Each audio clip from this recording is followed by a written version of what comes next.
Good evening and welcome to our special call October 7th, 2024 meeting of the City of Tuscaloosa Planning and Zoning Commission. This time I'd like to introduce the staff. We have Ashley Kreitz, Executive Director of Urban Development, Zach Pons, Director of Planning, Caitlin DiDomenico, Development Review Manager, Jimbo Woodson, Deputy City Attorney. There are 9 members of the Planning Commission, all of whom are appointed by the mayor for staggered terms, with the exception of the City Council representative who is appointed by the City Council. As commission members introduce themselves and state their occupation, beginning with Ms. Hornsby. Ann Hornsby, I'm an attorney. Councilwoman Raven Howard.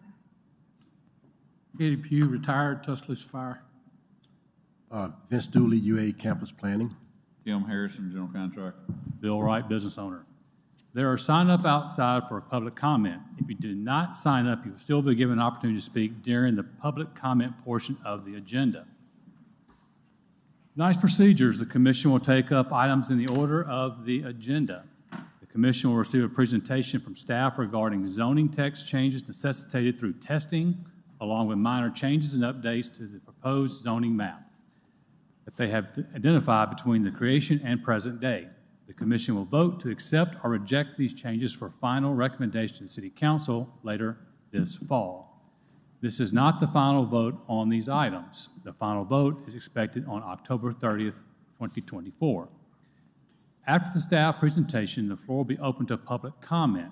Staff will assist in reviewing the comments submitted online.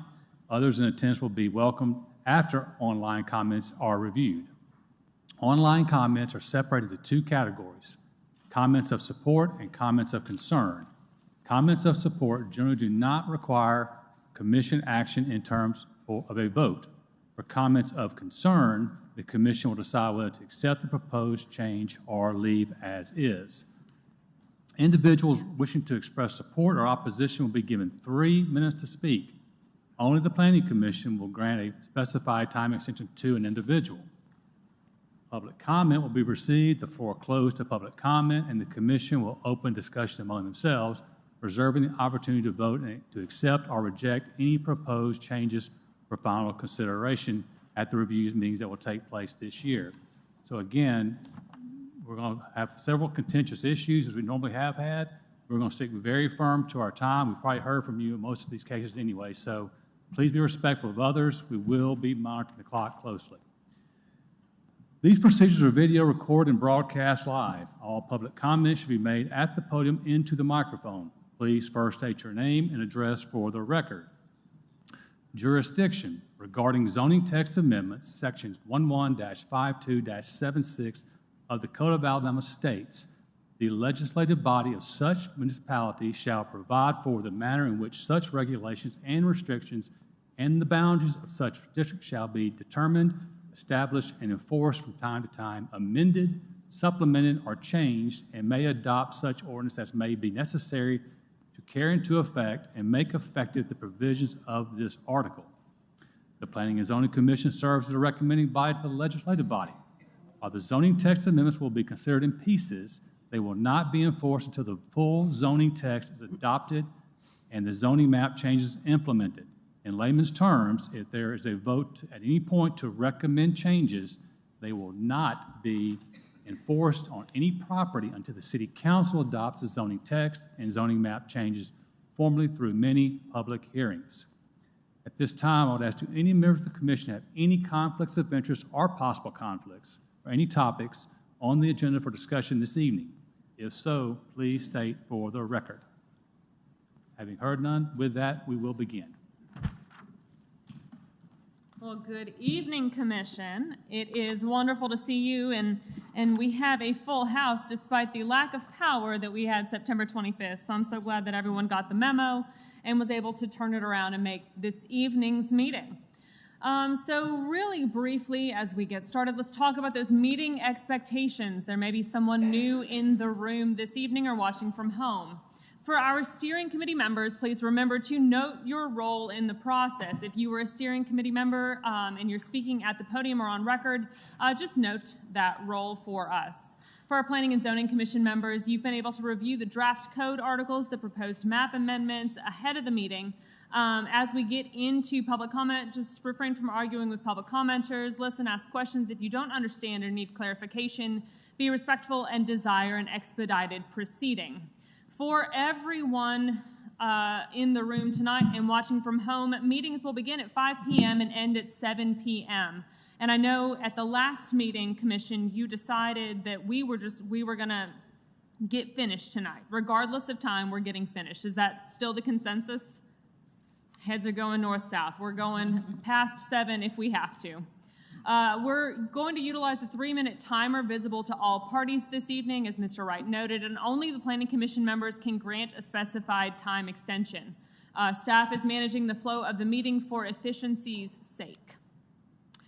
So really briefly, let's talk about how we got where we are, the future land use character map, and the creation of our draft zoning map.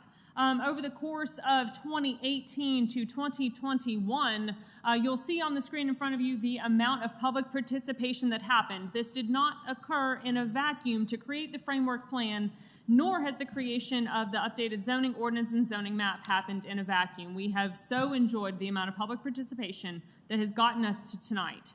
Our steering committee members, you'll see on the screen, 2 from each council district, and then the others were filled in from different appointments between different boards.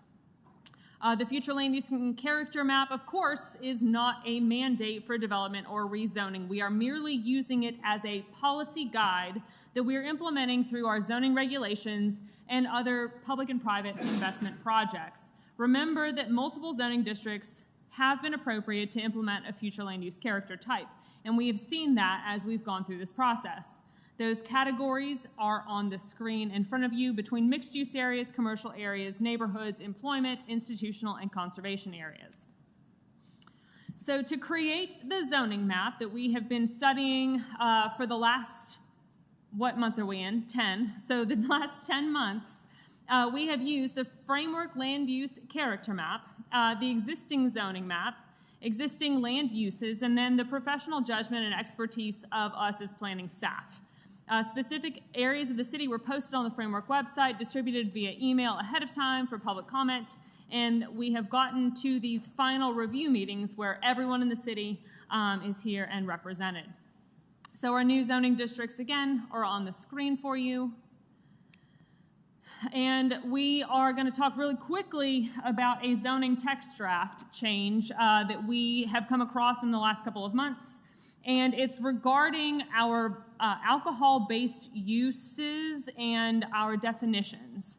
So today, we only have 2 definitions for alcohol-based uses. You can be a bar tavern or a gastropub, which I will look all of you in the face tonight and say, Lord, help me, I wish we had picked a different name, because I get so tired of talking about gastropubs. But those are our only 2 definitions. And of course, we, for lack of trying, we needed to propose to move them into the new zoning ordinance, but it just still wasn't sitting right. So the bar, tavern, and gastropub are conditional uses today, subject to review and approval by the Tuscaloosa City Council. We don't look at all at the type of the alcohol license that the entity has. Is it a restaurant retail liquor license? Is it a Class 1 lounge retail liquor license? And then also the cabaret license process itself has some inherent challenges. And yes, we are the town from Footloose. You have to have a license to dance. We're working on it, y'all. So what we're proposing are 3 new definitions for our alcohol-based uses, and they will be bar uses. And you'll see bar tavern will fill one of those holes, and it will be for a lounge retail liquor licensee that does not possess an entertainment license. These are going to be smaller establishments, 150 or less, and permitted in the same places where you see bar tavern today. Then, gastropub's going away. I know we're all very sad about that. But bar restaurant will help us make that determination of that bar that has a restaurant retail liquor license and an entertainment license. And it continues to allow the planning director to look at how they're operating and whether they're excluding patrons under 21, trying to rearrange the seating to allow for a dance space, whether they have a stage or a dance floor, whether they are serving meals that meet Alabama ABC standards, and if they're charging cover. And then the last use that we're proposing is bar club. And this is a lounge retail liquor licensee that has an entertainment license. And so we have kind of come full circle back to the days of John McConnell when we took away, he asked us to take out the license. Well, we've realized that we need to put it back in, And so that's what we're proposing this evening, is to put those definitions into the zoning ordinance, to take out bar, tavern, and gastropub, to place these 3 new ones in instead, and go from there. Do y'all have any questions? It's going to allow us to more easily distinguish how an establishment is operating by looking at the type of licenses that they have.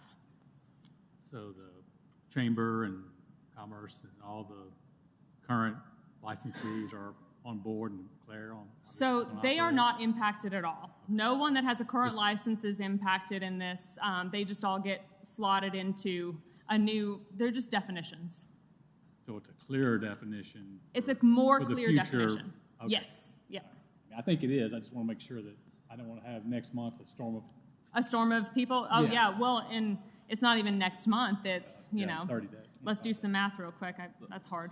So I guess in the future, you'll work with ABC on classifying these. Yes, we've had some really great conversations. Mr. Pons has had conversations with Alabama ABC and our revenue office for how these licenses come into us and how these land uses come into us. Because sometimes, we got an ask for a Mexican restaurant on Skyland who wanted to go to a lounge retail liquor license because they wanted to do entertainment and they wanted to have a mariachi band. And we were like, oh, whoa, wait a second. We can help get you where you need to be just by talking about the license type. And I think it was in that moment that we realized that was what we needed to do with the definitions that we had in FRAMWORK. We didn't need to keep on beating our heads against the wall with our current definitions. Thank you for getting rid of gastropub. It's sad to see it go, but you love to watch it leave. It's one of those. It's very, very confusing. And so we developed just a quick little flow chart that continues to line out based on the license type for the alcohol, whether it will have an entertainment license or not, what that zoning use classification is. And you'll see that conditional use process is something that got implemented was it a year ago? It was about a year ago, where all bars and gastropubs had to go back through as a conditional use subject to review and approval by the city council. That is maintained for those bar types. So. What about, and I don't want to get too far in this rabbit hole, but what about if you have a location that has one of these licenses and they have outdoor entertainment, whether it be, some restaurants have sidewalk access, some have stages outside in the open air. That will be, so the entertainment license piece, and that's something not for this body, but that'll be something that's processed through the revenue office, but it is something that our office has written, the entertainment license. It will replace cabaret. And your outdoor spaces that you just mentioned, in all likelihood, won't apply. That's an area that needs to be looked at some level. I agree with you. Anyway. We agree. Any questions, y'all? All right, let's get into a couple of zoning map draft changes. These are staff proposed changes related to some recent rezonings that you as the Planning Commission have seen at your regular meetings and that the Tuscaloosa City Council has thusly adopted. So 927 Kicker Road was previously shown as neighborhood commercial. They came to you and requested some level of multifamily. The City Council concurred with that and rezoned it, and so now we are showing it as MR2, which is the most appropriate zoning change on the map thanks to that recent rezoning. Additionally, we have 1300 Paul W. Bryant Drive. This is the one-stop laundromat, and you see it was previously shown as University Commercial. You recently recommended a change to multifamily RMF2U, and so we are now showing it as MFRU on the zoning map, thanks to that recent change. So do you concur with those? Would you mind doing a vote? Okay, all those in favor of the proposed recommended changes, say aye. Aye. Opposed? Ayes have it. All right, a couple more staff proposed changes as we have been talking with members of the community and looking at other things. This is the block bounded by 9th Street on the south, 8th to the north, Almond to the east, and 22nd to the west. This block came up at the end of our at the end of our August meeting with some concerns, and in chatting with some other folks, it's zoned BC today. And so taking it forward and changing it to downtown instead of downtown perimeter would be appropriate, and that is what we propose for this block. Additionally, in the area of 3rd Avenue south of 15th Street, there were a few homes that on the left-hand side of the screen, you'll see that we identified as general commercial.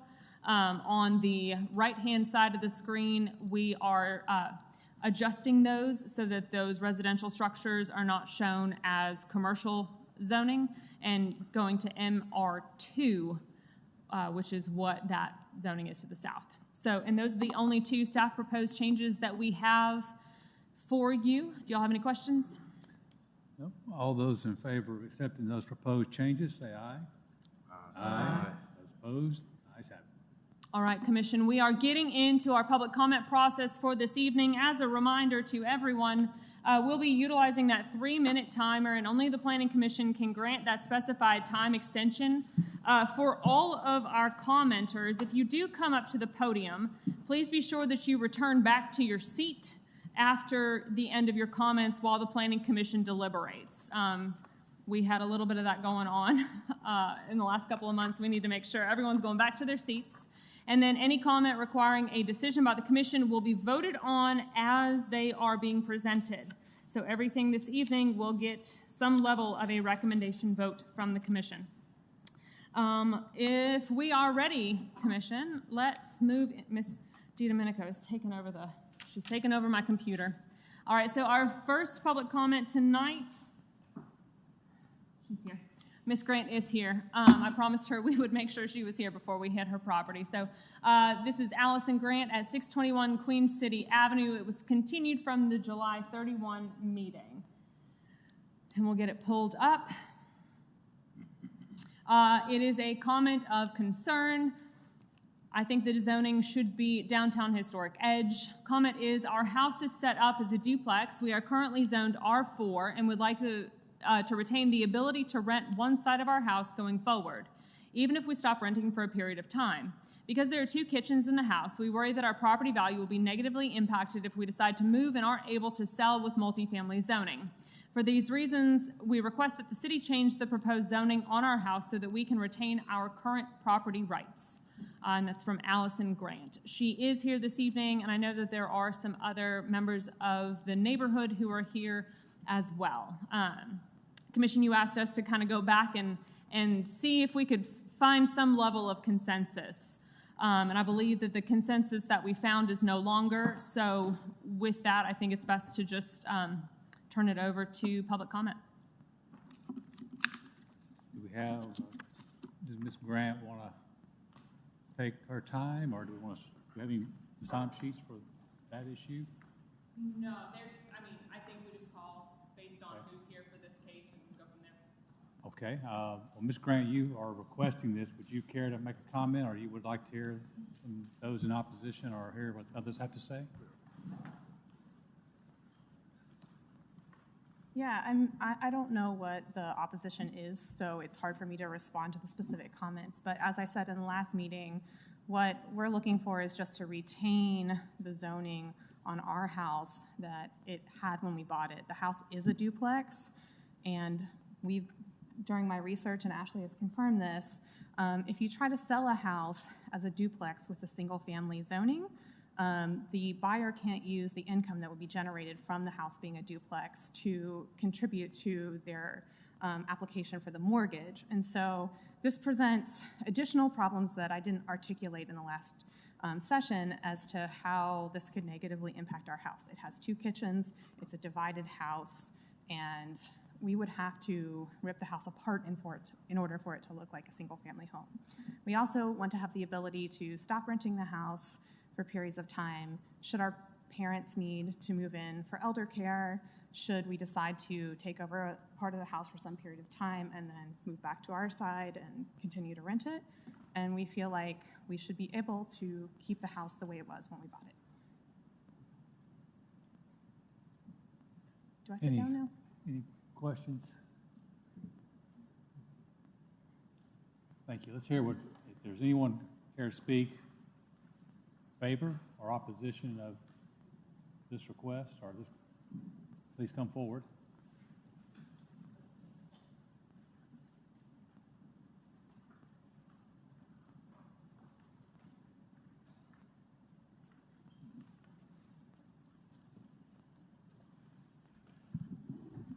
Good evening. My name is Kelly Fitz. I live at 19 Audubon Place. My home backs up directly to this property. And this property is adjacent to a 625 Queen City Avenue, which I owned previously. And recently, within the last few months, the Planning Commission here basically required me to change my zoning on that corner lot to R3, which I guess now we're talking about SFR3, in order to best protect the historic districts. And so what we're asking for here is for the entire block face along Queen City Avenue contiguously to be zoned that single-family residential R3 or SFR3 rather than allowing any duplexes. We would like to have a compromise with Ms. Grant because, one, we're neighbors, but two, if we don't want to harm her in any way financially.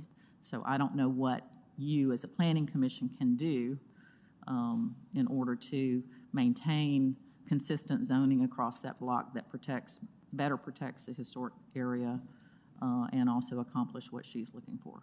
So, You got any ideas? Hmm? You got any ideas? All right, Kelly, I mean, We're in the same spot. It's like, how do Yeah, we, no. this is a tough one. okay, Jimbo. All right, if it's rezoned the way that you all are suggesting that it be rezoned, the duplex immediately becomes a prior non-conforming use. Right. As long as the Grants live there, they can retain that status. Right. I know there's something about if they have to renovate it and the value's over 50. 6 months, period. If it was abandoned for that use, 6 months. So as long as somebody's living in both sides, it doesn't cease for 6 months. They're fine. Does that zoning travel with the land? Like, for instance, if they Yes. sell, New buyer that would continue. I mean, that's some protection. Yeah, Can the you new- say it a the little new buyer louder, Jim? would- Clarify that for the record more, so everybody hears that again. If there's a new buyer and they sell, the non-conforming use would continue. Their rights for that would continue. It's the non-use for 6 months. So 6-month non-rental, or non, it wouldn't necessarily have to be a rental. If they had their parents living there and not charging them, I think that would be fine. So, Or if they occupied the whole house. Yeah, if they occupy the whole house, then it's conforming. If it's vacant or they occupy all of it, it's conforming use. how do they have a formal lease with their parents? I mean, right? Legally? I mean, you could lease it to your parents for Yeah, $1 a month. I mean, you know, if it burned, you know, That's the difference, yeah. What you know, about that? That's great. you couldn't rebuild it as a duplex. No, If something happened and the cost of repair or renovation is over 50% of the value, isn't that Right. then it can't be a prior non-conforming use anymore. But that would be the only, you know, situations and non-use for 6 months. But otherwise, they could continue to use it and sell it as it is being presently used. Yeah. Mr. That Woodson? sounds contrary to what we were saying earlier about the sale of the house. And if the house is sold, from what I understood, Excuse me. from Ms. Grant, Hi. she can't use, a seller cannot use, a purchaser cannot use the income as part of. I have no idea about that piece. What I mentioned is that what we experience as the planning office, and I in my past life as a zoning officer, Zach now in his current life as a zoning officer, we would see folks a lot of times, if it was a non-conforming use, they have a very hard time with financing because it's a non-conforming use. And so having to get financing for it, banks often get a little skittish. But I don't know anything about using proceeds or whatever. You just heard the legal advice from our city attorney saying that it would travel. Well, it does travel. What it will. What banks may be saying is that, hey, if you had a fire, you can't build it back, that kind of thing, and you may not be able to pay the mortgage. So That's the where banks land would worry. the land use right does carry, but banks get a little skittish. That's the only commentary that I have on that. Because banks would need the zoning to state Yes, the purpose they do. of I it, mean, to be the clear. number of zoning verification letters that our office has handled is astronomical. Yeah. For example, if the entire structure was destroyed, for whatever, however it happened, they would build it back as one. So there's no rental income from there. Just to clarify, it's conforming today as a duplex, As currently R4. currently R4. So we would be converting it from conforming to non-conforming, If you went with SFR3, which is, if we went with SFR. May I ask a question? Did I understand, Mr. Woodson, that you said that if the side was not rented out but the family moved into it, would it still be I considered think as long as you occupied? keep the two structures separate and parents move into one side, you're probably fine. Okay. But if the family itself spread into there without the parents or somebody that's, I think if you put your kids over there and the parents live on one side, then probably not. Nobody's ever done that before. is there any way to have something included on a deed for this? No. Okay. Excuse me? So I have a question for you. What is it that you are concerned about having? What element of it is it that's a problem for you to have it to stay as an SFR? Really, the problem is in the future. Like, okay. Like a tornado comes through. Like what? A tornado comes through. Okay. And then it's not zoned, if it's zoned for duplexes, townhouses, or whatever, then they can build whatever they want to there, which would be. It's in the historic district. It's in the historic district, yes. Can't be torn down. Can't be without torn down. permission. It It can't can be there changed can't- without exterior without permission? Yeah, there can be a fire, there can be a tornado, there Right. can be Anything that's anything that rebuilt destroys the would have to house. also conform to the historic district standard. Yes, for the exterior. But what we're talking about is the occupancy and the number of families that could occupy it on this site. So that's the big concern. Excuse me? Not a very big lot. It's a very big lot. Is it deep? It's a very deep lot. Okay, deep.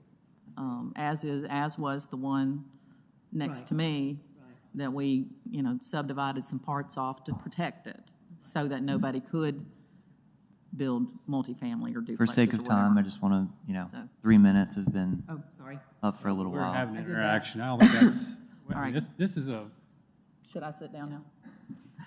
Can I need to, just to clarify something. All right, so all the yellow, that, y'all are wanting to make all of that R3. And this duplex is the only duplex within that yellow area? There's one more. So if we are in, if we are in that area in question, there's a number of duplexes and quadplexes, triplexes that are smattered throughout this area in question here. I can think of at least 1, 2, 3, 4. There's a couple down there. There's a number in this area. And initial conversations with the neighborhood organization led us to this point where today some of those duplexes and triplexes are already zoned R3. They are already non-conforming land uses.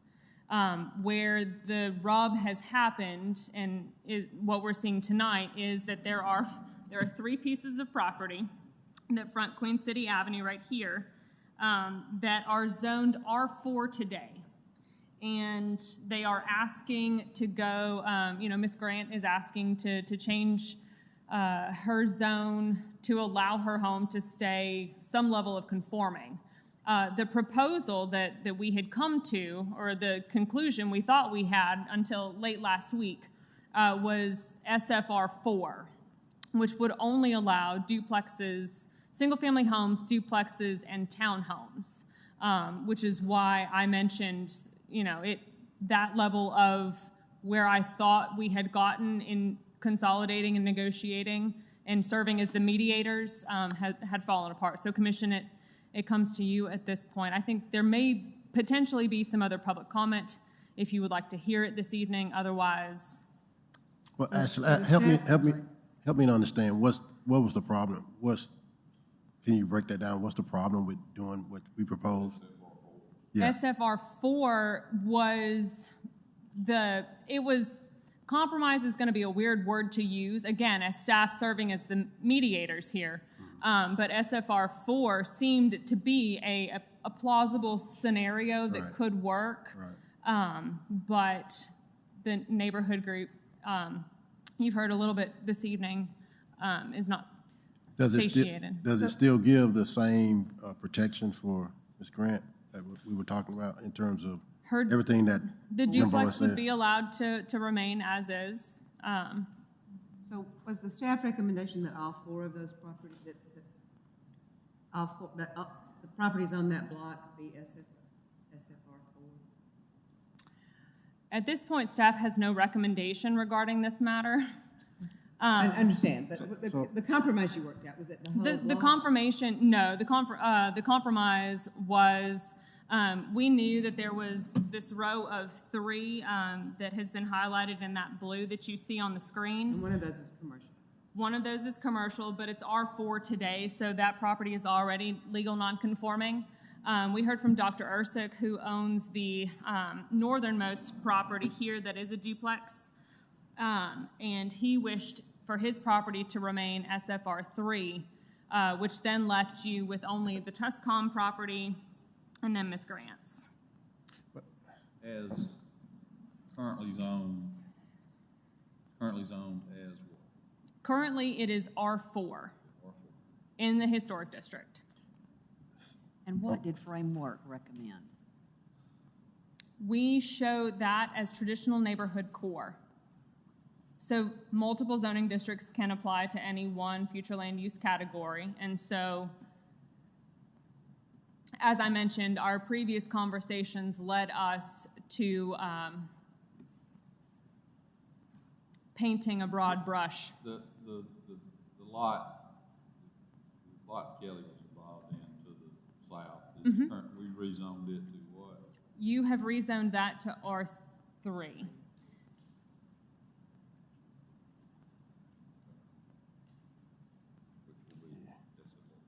Yes, SFR3 in the future. Anything else for me? Any more questions, Ms. Kreitz? I think we might have some others that might want to have a comment on this or not. If you do have a comment, please come forward.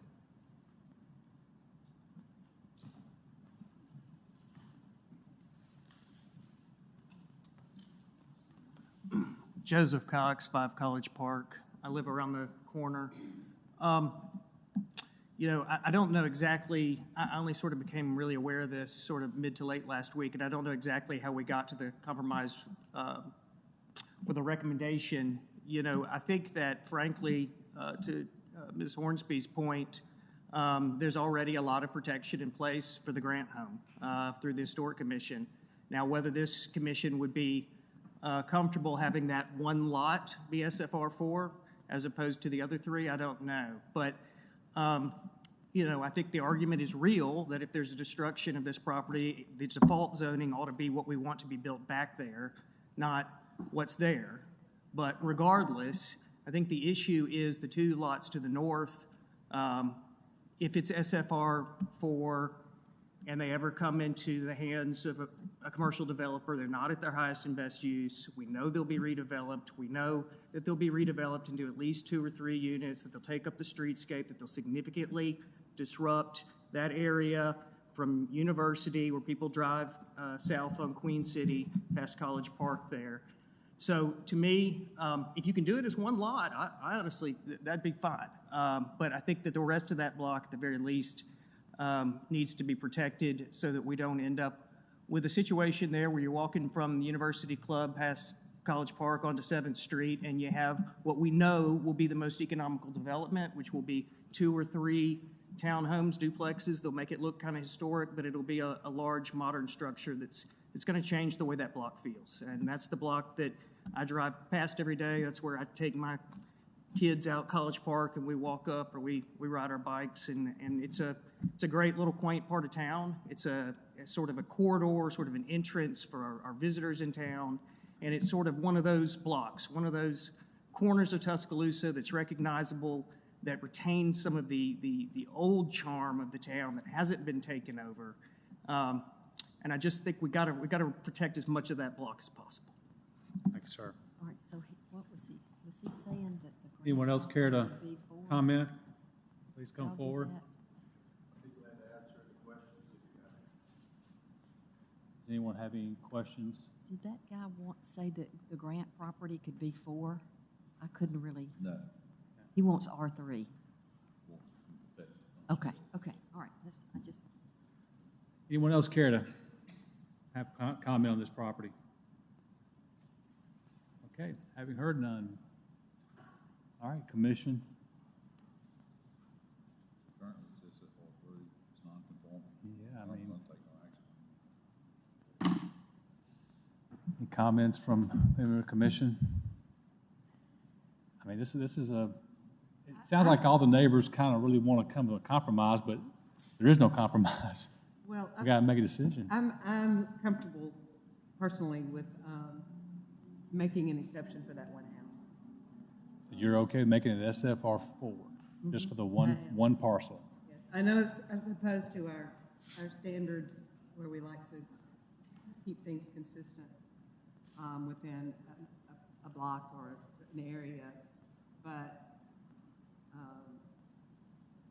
I think it's unfair to that property owner to remove that use and compromise some of that. I think the protections of the Historic Preservation Commission, should there be a catastrophe, which is the only circumstance where this would be a problem, are sufficient to protect. Ashley, are you saying that if we change it, that they're more or less grandfathered in and they can continue the use as it is now, up to, if it's vacated for up to 6 months, no more than that, and then it goes back to what we rezoned it as? But they're grandfathered in right now, even if we do change it. So they are a conforming use today. If it were to change to SFR3, they could continue the use of the property unless it's set vacant for 6 months, yes. The only issue they would have is if they tried to sell it. That is a possible issue if they tried to sell it, yes. Or if it stayed vacant for 6 months. Or if it stayed vacant for 6 months, half of it yes. stayed vacant. And non-conforming from the standpoint of a financing situation, the ownership, it would transfer with ownership if they sold it. Correct. The other So if we, questions? oh, you go ahead, sweetie. You have a question, Dana? Well, I mean, okay, so if we did everything R3 except for Miss Grant's lot, that would mean everything from College Park to 9th Street would be 3, and her lot Would be the only would one. be the that's only for. one. I mean, y'all know I don't like that. I mean, I know I'm not supposed to say spot zoning, but back in the old days, that's spot zoning.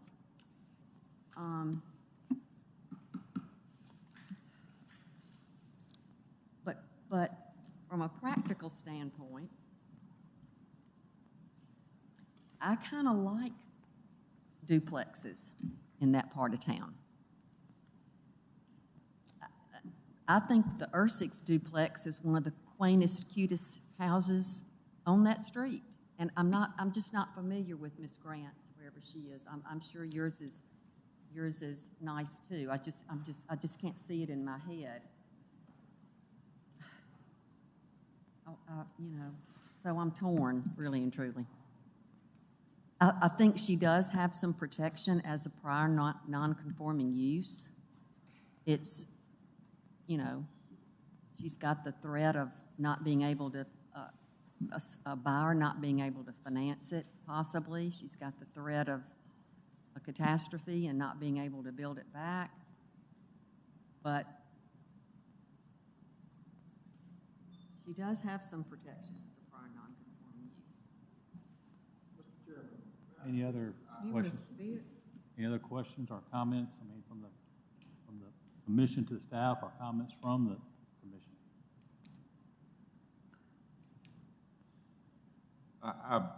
Anytime we do something like this, I'm concerned about setting a precedence that this might present to something that we don't feel is right. I feel like the hardship here has been expressed to us as a commission. I think we try to do what's right by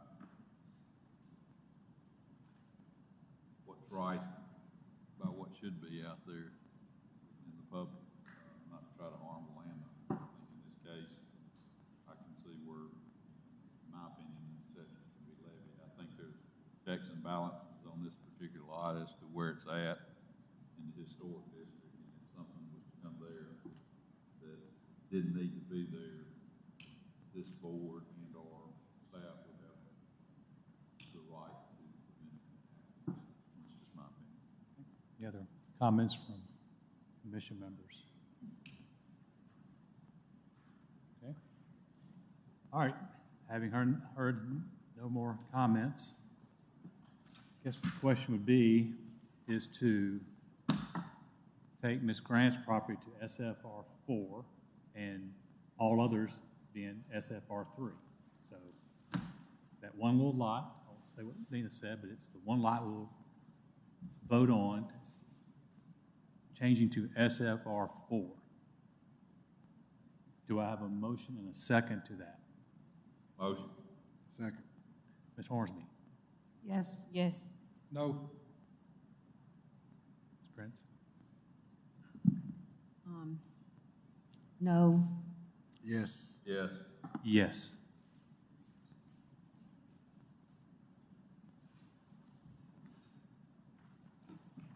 So with a 5-2 vote, it is recommended, wait, how many of it? 1, 2, 3, 4, 5, 6, Right. 7. Yes, 5-2 is what I counted. It is recommended to take Ms. Grant's property to SFR 4. Correct.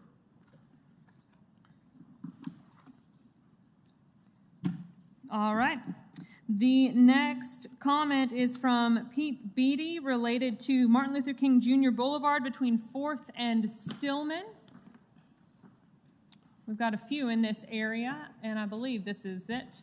It says, this is a comment of concern. I think the zoning should be open space. As a resident of the area, I think the community would be better served by preserving these properties, which were largely vacant before the MLK improvements, as an open space or developing into a park rather than selling them to developers for more condos to be squeezed in, submitted by Pete Beatty. This is City of Tuscaloosa property. I don't believe I saw Mr. Beatty here. Nope, I did not. Commission, the city is not interested in having the city-owned property designated as open space at this time. Can I give you my opinion? Yes, sir. No, can we move on? We've seen this.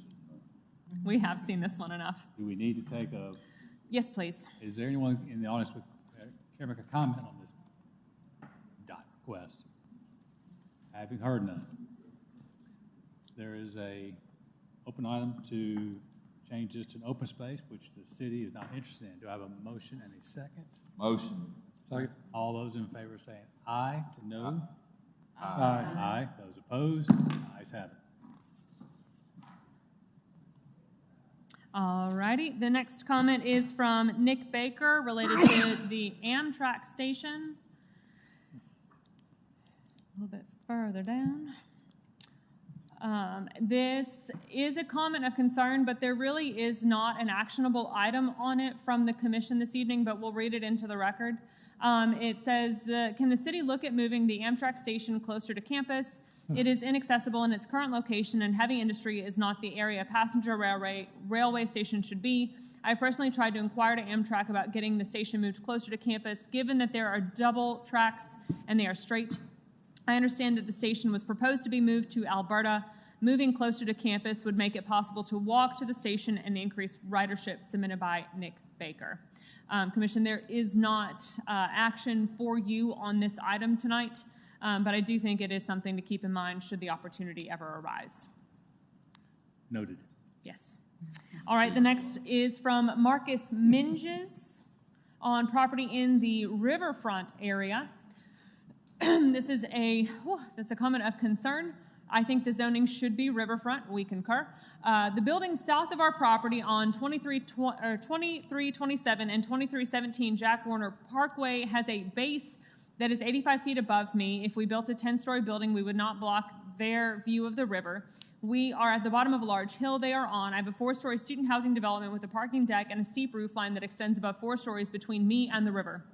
The hotel to the east is 5 stories tall, and the hotel to the west of me is 6 stories tall. I understand the city planner's reasoning for uniform height of development, but the topography in this area is not uniform, and we should be allowed to step upward south of Jack Warner Parkway along River Hill, following the contour of the topography as our neighbors have done.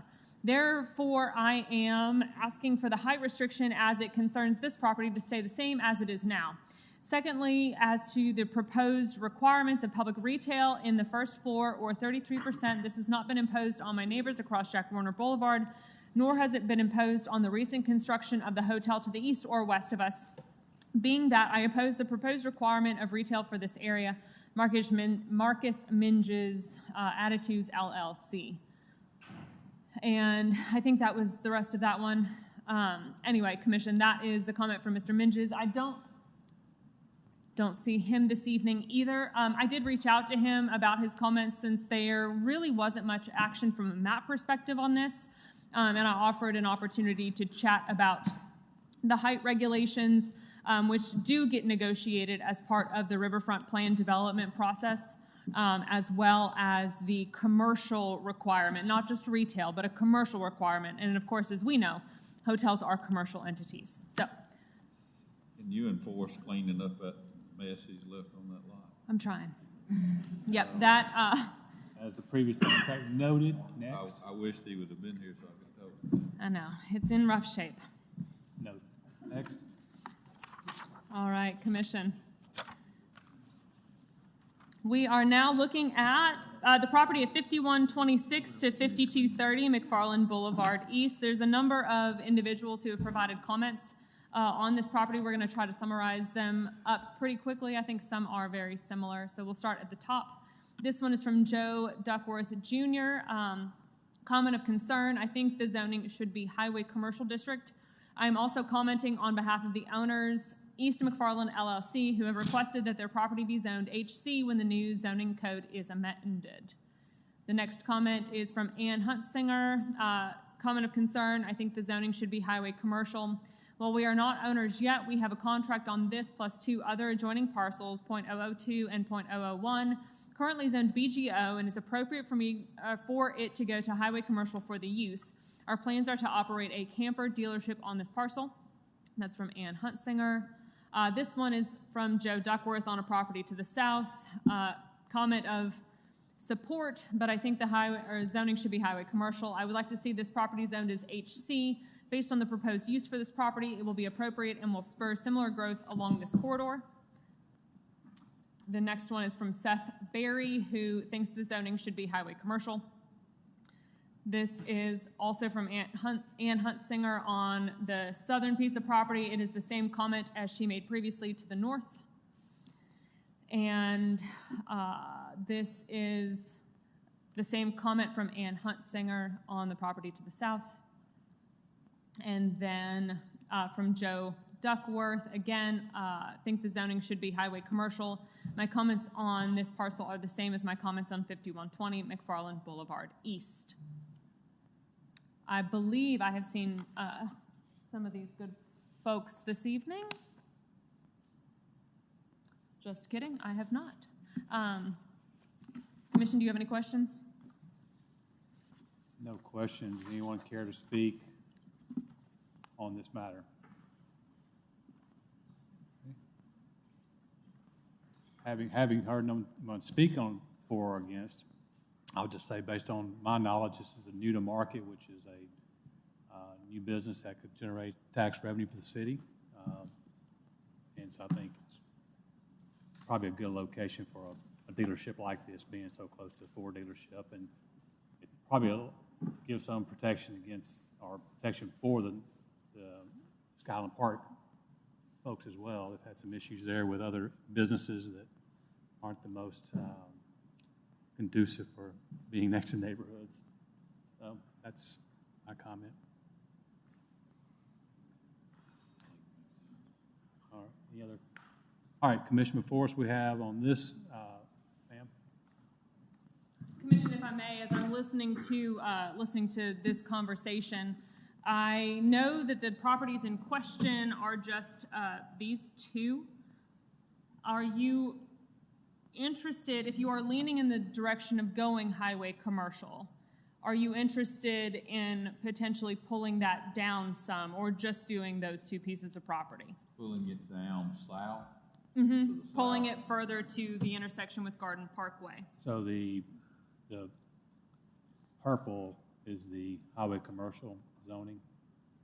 Am I seeing yes, that right? This darker color here, that is Highway Commercial zoning there. Oh, I mean, what's the red, Ashley? That is general commercial. I mean, are we doing anything to the existing occupancy below? When we're transferring it Highway Commercial, if we just make it all Highway Commercial? It's up to you. I mean, what, is there any negative impact? No, because the buffers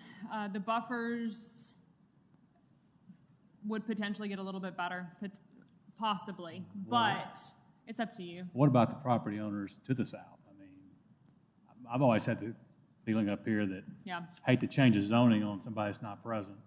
And true. I'm just asking questions at I mean, this it point makes this evening. sense. It would make sense to do that, but I'm hesitant just because of the, Potential uproar. a little blowback from the property owner. Right, he might agree with it, but at least he needs to be made aware of it. I agree with that. So, I think we're comfortable just taking the license question. yeah. do we know for sure they're building something on this lot Oh, which one? The ones if where- we change it? Because we usually say, bring us a plan and we'll talk to you. Show us what you're gonna do. I mean, do we I'll let know staff- something's happening? Yeah, here? I've had pretty good conversations with them about moving forward. They're prepared to Okay. come with a rezoning request if we don't do this. This Well, would just that's what I- expedite the process of getting this done.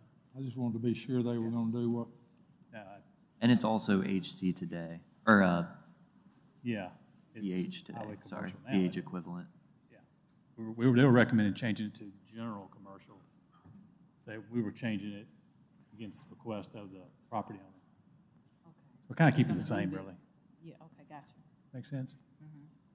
Okay, so the recommendation is to convert this to the two parcels, right, is it 2 or 3?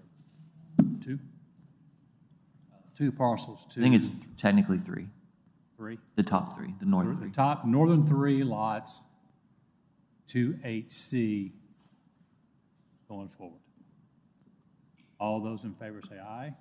Aye. Those opposed, ayes have it. All right, Commission, we are moving back into the university area to the Calvary Baptist Church property. And Mr. Phillips has made a number of comments, and we'll read those comments into the record, and then we'll make a brief adjustment based on a conversation that he and I had right before this meeting started. So it says that this is a comment of concern. I think the zoning should be multifamily residential university district. This is the property, Calvary Baptist Church parking lot property to the west of Frank Thomas. Comment of concern, I think the zoning should be university commercial. The next one says the same thing. I think that got a little mixed up, but it's okay. Comment of concern, think it should be university commercial. Same on that one. The church property itself, comment of concern, think it should be university commercial. So those are the 6 comments related to the Calvary Baptist Church property. Mr. Phillips is here this evening, and he and I were talking before the meeting. He was asking a couple questions about permitted land uses, and his concerns are actually for these 2 pieces of property owned by Calvary Baptist Church. Because the permitted land uses here and here in university commercial are fine, he can also speak to this. He's not interested in discussing those 2 pieces of property. They could stay university commercial, but he is interested in those 2 pieces of property there. I'll make those in yellow. And And that's the parking lot and then the Calvary Baptist Annex. But Well, Mr. it says Riverwood Presbyterian, Yeah, it's very strange. isn't it? What is, you It's the got, annex. so I'm assuming this is zone, currently zone BN. So the church itself, yes, sir, the church itself, this one here is zoned BN, and you'll remember that they came and they did a rezoning probably back in 2018, 2019. And then this is the parking lot to the west. But the 2 parcels in mentioned, the one to the Riverwood Presbyterian Church, where it's marked, that's B, correct? Currently B. No, today those are RMF2U. So all of those north of Paul Bryant are RMF2. Yes, sir, that's Okay, correct. all right, okay. Yeah. I And thought one of those would be part of it being part of it. Oh, no, just that one to the south. Yes, okay. So, Mr. Phillips is here this evening if you've got questions for him.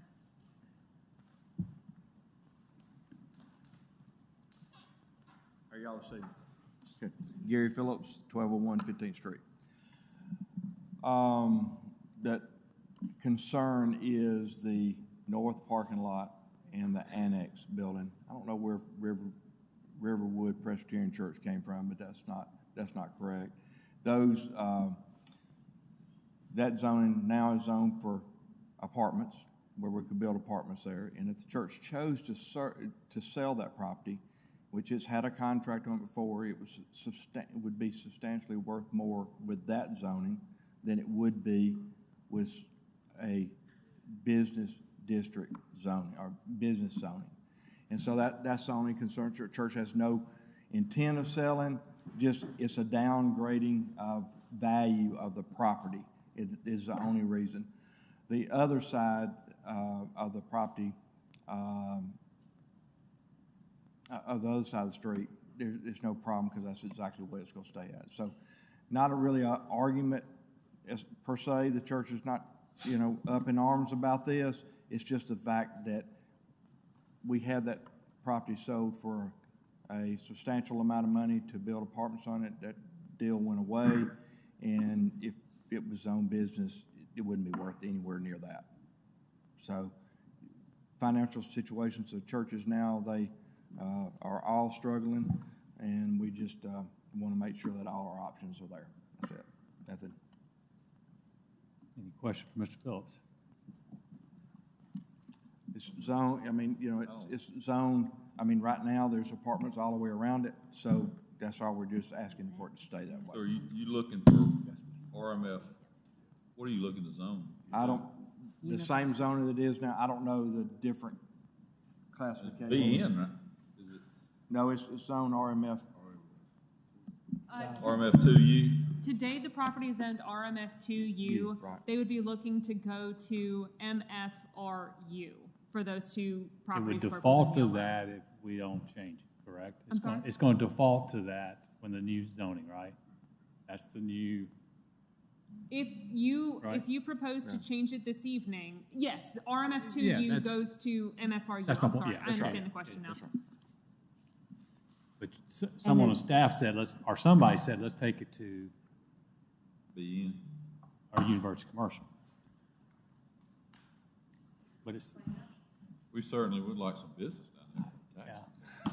But the way this reads is saying, The that- church can be in any but you're not asking, zoning, it doesn't matter, so it doesn't. but the comment says, sir, I think the zoning should be UC.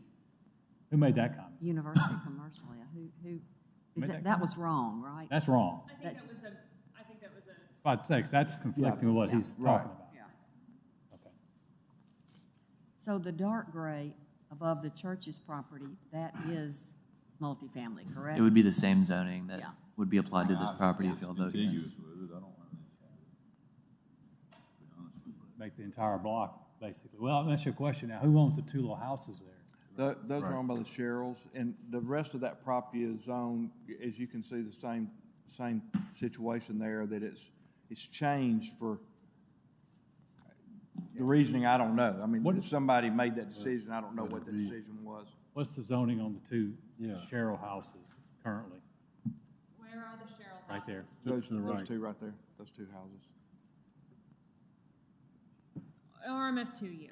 Yeah. So I would think. basically, it would not have any zoning that would not be congruent with the neighbors. Yeah. The whole block would be RMF2U, That's right. right? Correct. That's I kind of. didn't want to change Right. Mr. Sherrill's property. Yeah. That's kind of what we were saying Yeah. before.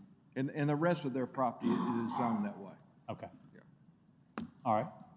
All right, so, so do the Sherrills know that their property is about to be business use? No. These have been very publicly advertised. Okay, okay. Well, I just- but if we decline this, it will stay as it is today It will stay with, Correct. what it currently is. for the Sherrill property. Yes. Yes. So there wouldn't be any changes. If we vote to accept this change, we're changing Sherrill's property. I didn't think commercial. their property was included. No, their property's not included in this. That's right there. Mr. Wright, that's incorrect. Yeah, It's it does. only for the Calvary Baptist only the property. We're church's just, the property. comments are just from Calvary. I'm not, not representing. So we are changed, so we would be I changing. mean, I'm just thinking, would be you know, changing. We would be changing it. I hate to leave those two little lots that are already These RMF. down the road and those That's the way, right. So the Sherrill property But would? we changing it, if it's turned two. I mean, it's hard, that's what it is. Right, but we changing it to, yeah. They're single-family looking houses, but they are used as multifamily, That is correct? correct. On the Sherrills. on the That's Sherrills. correct. Okay, there's a lot of confusion. All right, yeah. Let's We walk locked back. in? Yeah, they're rental. Let's walk back there. Are we, in the discussion, we're not, are we planning on changing the sheriff? Well, Commission, would you like to change the Sherrill property? I mean, I'm asking if it's being set to be changed right now, so to speak. No. No, it's not up for discussion this evening. So it's RMF2? Correct. It is RMF2 today. The Framework Future Land Use Character Map identified this area as campus services, which is where you got that university commercial zoning assignment in this area. You've got Ramajama, of course, on the corner. And those two little Sherrill pieces of property. So when we vote on everything, whenever that's going to be, and right now, that Sherrill property is colored in as university commercial. Yes, ma'am. So after we vote, is that going to make the Sherrill property university commercial? Once the city council votes, yes, ma'am. That's my point. We would Well, be. that's just, I just don't think that's right. If I had a plethora of property that I owned within the city of Tuscaloosa, and I knew that there were public meetings that were happening, I might have checked my property at this juncture. That sounds harsh. Yeah, that's but my... I'm saying it as lovingly as I can. Yeah. So I guess my concern is, that's my concern for the October 30th meeting that we're having, is this wave of people are going to somehow wake up, come out of the woodwork and find these pockets of this. That I'm like you, I'm not going to have patience for that, to be honest with you, on that meeting, if we have that. Right. But I don't want to. So, Commission, let me bargain with you for a second, because if the two Calvary Baptist Church properties in yellow if the Commission is to entertain the idea of changing them to MFRU, it is going to look a little strange having those two residential pieces of property as university commercial. As staff, I would probably want to turn those to MFRU. Correct. So if you need someone to give you a wink and a nudge and say it's okay, I'm giving you a wink and a nudge if you're going to entertain it. So, and you're right. This isn't the end all. This isn't the end all. It goes through the council, obviously, and then it can always be put back if it comes before this commission as the case. Correct. Correct. Okay, I'm fine. Yeah. Yeah. So our you said Mr. that. Sherrill can petition to rezone it. Once, after the 30th, I mean, people are going to figure out somehow, oh my gosh, my property's been rezoned. They will. And then they just petition. I look forward to those conversations. Yeah. But in this case, it will not, unless she just, I mean, if we do what we're talking about doing, it will not, because it's existing that way now. I'll tell you, I think there will be more strife and consternation that happens if you keep it as university commercial for the Sherrill property. Correct. If you are to go in this direction and you leave the Sherrill property as university commercial, that will be more strife and consternation than if you vote to change it this evening. Correct. Okay. Thank you. Oh, where All right. Got it. I'm leaning. Thank you. All right, so we got a request from the petitioner of the Calvary property to take the property MFR2U. And the conversation seemed to be that two parcels to the east, owned by the Sherrill family, we would take it to MFR2U as well. Is that an agreed upon language for It is agreed staff? upon, yes. Do I have a motion and a second on that? Motion to approve. Second. Okay, all those in favor say aye. Aye. Aye. Those opposed, ayes have it. Got it. All right, guys, let's do this again. All right, the next comment is on 1506 University Boulevard from Joe Thames. We'll get there. Oh, no. All right, this is a comment of concern. I think the zoning should be SFR4, single-family residential 4 district. This property should be zoned to allow for more than single-family residential. The current SFR1 zoning would not allow for future higher density development. Half of the lot is currently zoned R4 with the condition of a duplex. Suggested zoning is SFR4, MR1, MRU, submitted by Joe Thames. And Commission, I think you'll recall it was a recent subdivision case, but this property is split, or was split with zoning, where that half, the easternmost half of the property, was zoned to R4 back in 2006. It had a condition placed on the city council that the architecture of the duplex had to be approved by the Planning and Zoning Commission, that it could only be a duplex, and that they had to use the joint driveway and comply with any codes. Mr. Thames is here this evening, and if you've got any questions. Was it 2006? On my records, yeah. What time ago? Time has flown. Holy cow. Okay. Commissioner, Ms. Thames, our representative. Yes, sir. Name and address for the record, please. Absolutely. Ruth McFarland, Winter McFarland, 4901 Rice Mine Road, Northeast, Tuscaloosa, Alabama, 35406. And I have the honor of being up here to speak on behalf of Joe and Julia Thames.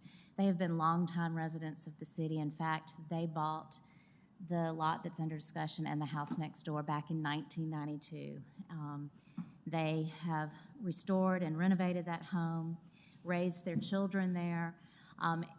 They did come back in 2006 and ask the city council, which the city council did approve, to make the other lot, the one that's under discussion, SR4, and they did that because they were intending at some point to put a duplex on there. That is still an intention that they're looking at. It is currently zoned where they can do that, and as you know, the buildings directly to the east are currently zoned business, as are they're looking to go to SR3, I think, under framework, but they're currently zoned business, as are all of the other businesses to the east of them, as well as across the street is an 18-unit apartment complex, Park Place. Directly across is also a chiropractor's office. It's still in its remaining business.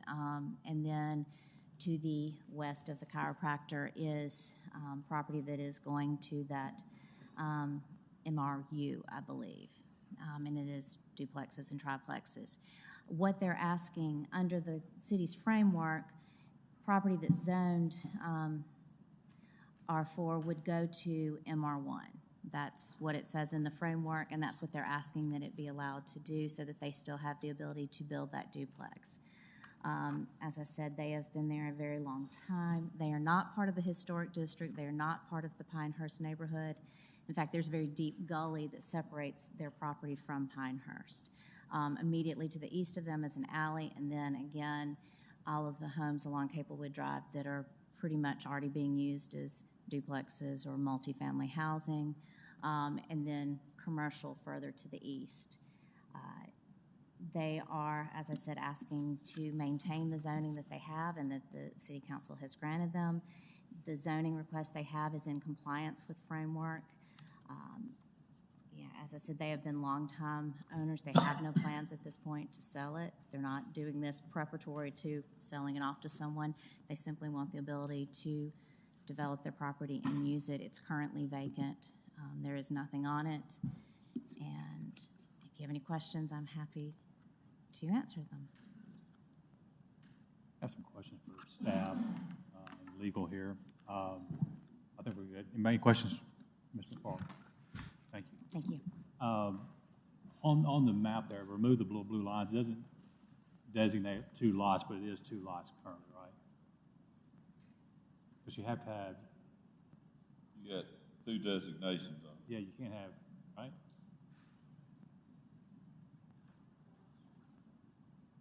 I believe it's 1 lot today. So how do we have 2 designations? Fun and games mostly. It was 2 lots at one point in time, and I believe it got consolidated. How in the world do we do that? Nobody used the eraser button to take one of the. Well, no. No, because, as you know, rezoning requires planning commission and city council. So what was the, this came up before. And what did we do? We didn't do anything, correct? We just left it like it was. We had to do something, didn't we? The discussion came up during the preliminary plat. They had a plat back in 2023 where they wanted to, as our records know, they wanted to make 2 lots, to make one R4 and one of them R1. We don't have record of that being recorded. It didn't, yeah, we don't have record of it being recorded. Okay. But So we it's we 2 took deeded this up. parcels, and the tax map may, like our tax records, the tax office may have just consolidated them, and they are still 2 separate parcels with 2 separate zonings. It happens. Well, we talked about this in the last couple of years. Yeah, We I did, agree. yeah, the plat was in 2023. Yeah, I remember. Oh, I thought you said 2003. I'm sorry. Oh, no, ma'am, no, Oh, I was like, 2023. okay, all right. This, just to kind of maybe try to cut through some of this confusion. To me, this seems to fall into the category of if you want to build something there, come back and tell us what it would be and let us see it, as opposed to pre-approving some kind of multifamily zoning there when we don't know what it would be. Well, here's, I guess, to counter that with it. We've already apparently approved something, and it got approved by this body and city council, correct? Yeah, it was approved to go to SFR, or sorry, R4, But only as a duplex. only with the condition that it be developed as a duplex and go through planning commission for approval. Almost kind of like we. Kind of like a Springbrook situation, where you put a condition on a rezoning that we've since moving forward are not doing, because it gets messy in these situations. So you've drawn a little rectangle on, that's half of that lot, so that's the only part that they want to, how can we do that, y'all, really and truly, if it hasn't been subdivided? So that is a good question. That half of the lot, and we still believe it's 2 lots, that the county may have just consolidated them and not drawn that line. But our maps always show it just as one parcel, but a tax parcel isn't necessarily the same thing as a platted lot, of course. And so if they are looking potentially to take that R4 on the easternmost side, which is today R4, which has conditions on it, I think the only thing, and something to note from your 2023 plat, was on that plat, the commission approved with the condition that the plat must state the conditions given in 2006 for that R4 zoning. So that condition was the Planning and Zoning Commission must review the architecture and it must only be a duplex. So staff did not recognize this as being 2 lots. No. We think it's 2 lots. I can see your rationale for making it MR1. However, this body and the council had approved zoning, and now staff decided we're going to take the man's zoning away? That's a little harsh. I mean, but it's true. Sorry. We're taking half of it. Half the zoning away. I mean, Only that's my only thing is here, I mean, no one's requesting it, take it back to MR1. We're just deciding to do it. Conditions would go away, right? The conditions would go away. This was, I was here when they did this the first time. That's the problem, is the conditions. The conditions were very important to the rezoning. Right. It involved Peyton Cochran across the street. It was going to come over there, and they felt comfortable with the people that were doing it, and it'll all be okay. But if it's sold, then it's wide open. All right, Whatever so somebody wants to put there. let's just hypothetically play that out where this picture right here showed it as being allowed to build duplex, right? And so by converting to the new zoning, because all that had a lot of conditions on it, it could go there, but it's still, the conditions would go away.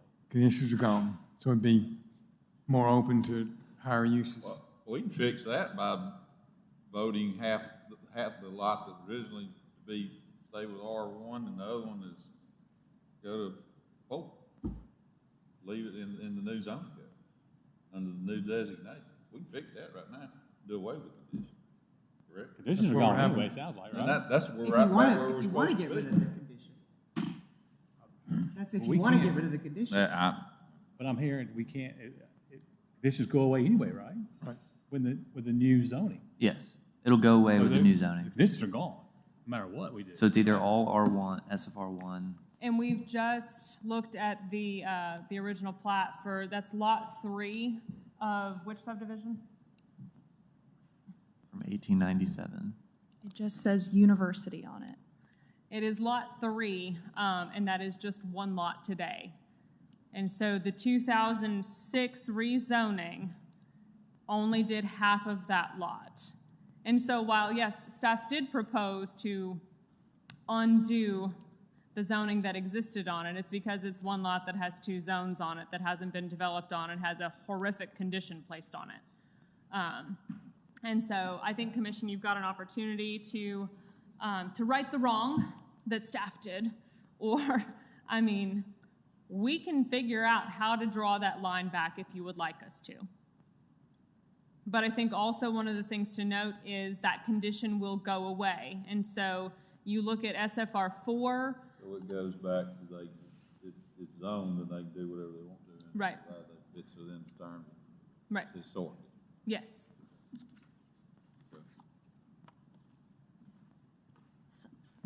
Was the plat recorded? Never was recorded. The plat in 2023 was not recorded. Say that one more time, sweetie. The plat from 2023 was not recorded. Was not recorded.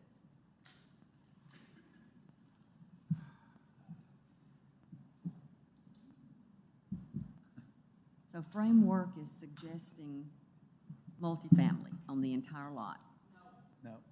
No. What are they suggesting? Are you? SFR1. I'm The sorry, whole did you lot say, is R1. Dana, did you say staff or? I'm sorry, I meant to say Framework. Did I say Framework? Framework identifies it as traditional neighborhood core, which again could And have you know multiple. what, sweetie? All of this stuff, this new Framework stuff, tell me what you can put, what kind of housing can you put in a traditional neighborhood core? I'll get it at some point, but it's still so new to me.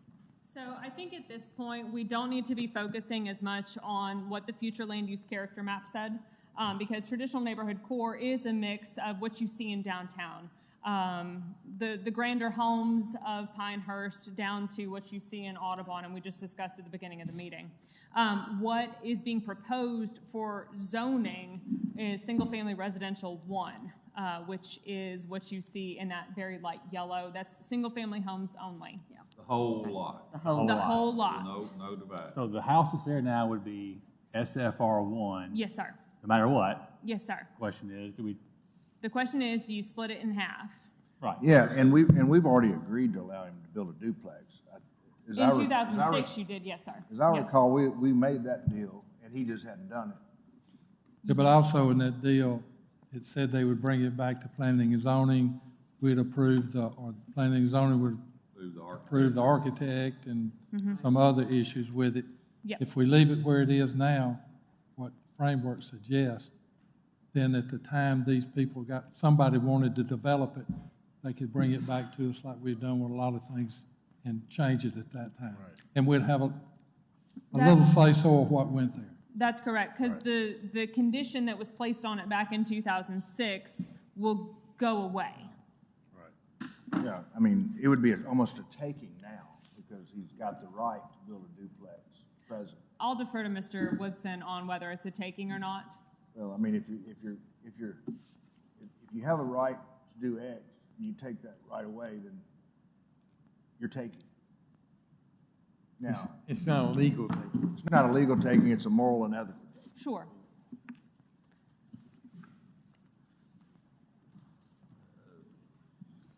All right, so just so I get the scenario, All right, if we vote to approve this as all single-family residential, the whole lot, then Mr. Thames could come back and ask for half of it to be zoned to allow a duplex. Okay? And that would be And then, SFR 4. yeah. And then we could,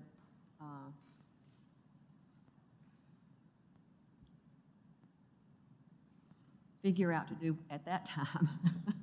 But we wouldn't be hamstrung by what we did in 2006. Is that a fair?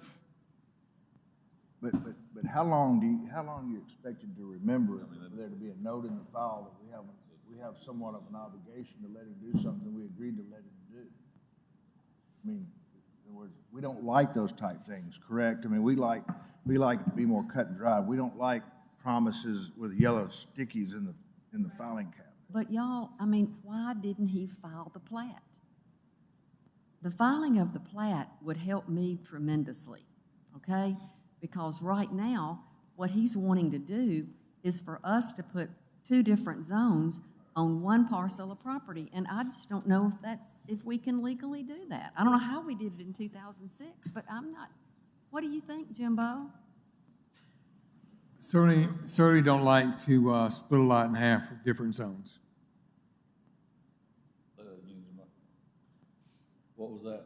Certainly, we do not like to split a lot in half with 2 different zones. I don't see how you do it. A lot of people come to a meeting like this and there's an agreement made and they think that it's now done. They don't know that they even have to they don't have to make an overt act. They think that agreement is made by virtue of the records and the minutes of the meeting. I mean, remember a month ago, a guy came in here and walked out before we even voted. He made his case and he walked out and he didn't even stick around to know he didn't know that he was supposed to wait for a vote or ask for a vote. And we were all standing here going, what do we do? Well, I think this is the time to clean it up right now. I mean, we have an opportunity. I was going to do it. Well, I mean, I'm with, how do we? I mean, we're obviously within our rights to take his right away, but is it the right thing to do? I feel bad about doing that. Yeah, but I thought the whole reason we had the subdivision plat before us was to enable him to do what he wanted to do, to get the zoning, to have a plat, and then you would know exactly where does the R1 stop and the R4 start. That's kind of where my question is. Where do you? I mean, I just don't know how we can do this. You can't do that. I mean, legally, if it's not a platted lot, Right. We've got one lot we're dealing with. Correct. And I sympathize. And How long do you have to plat something after? File it? Huh? How long? You mean to file it in the courthouse? In other words, after a decision's made here. I don't even know if it was a decision made on this board. It may have been. It's 1 year. So, did we make that decision, or was that zoning board of adjustment? Y'all did. And council, right? And council. No, that was just a subdivision plat, remember? You're referring to the plat that was never recorded. It was just you guys. I mean, It expired in April. It expired in April. It expired in I guess the April. question for me is still is one lot. And I know we've approved things, but at the end of the day, it's legally, correct me wrong, legally it's one lot. So what's in your? It's one lot. And we can't have 2 zonings for one lot. I mean, I haven't done one. Anyone else? So, any other comments or thoughts?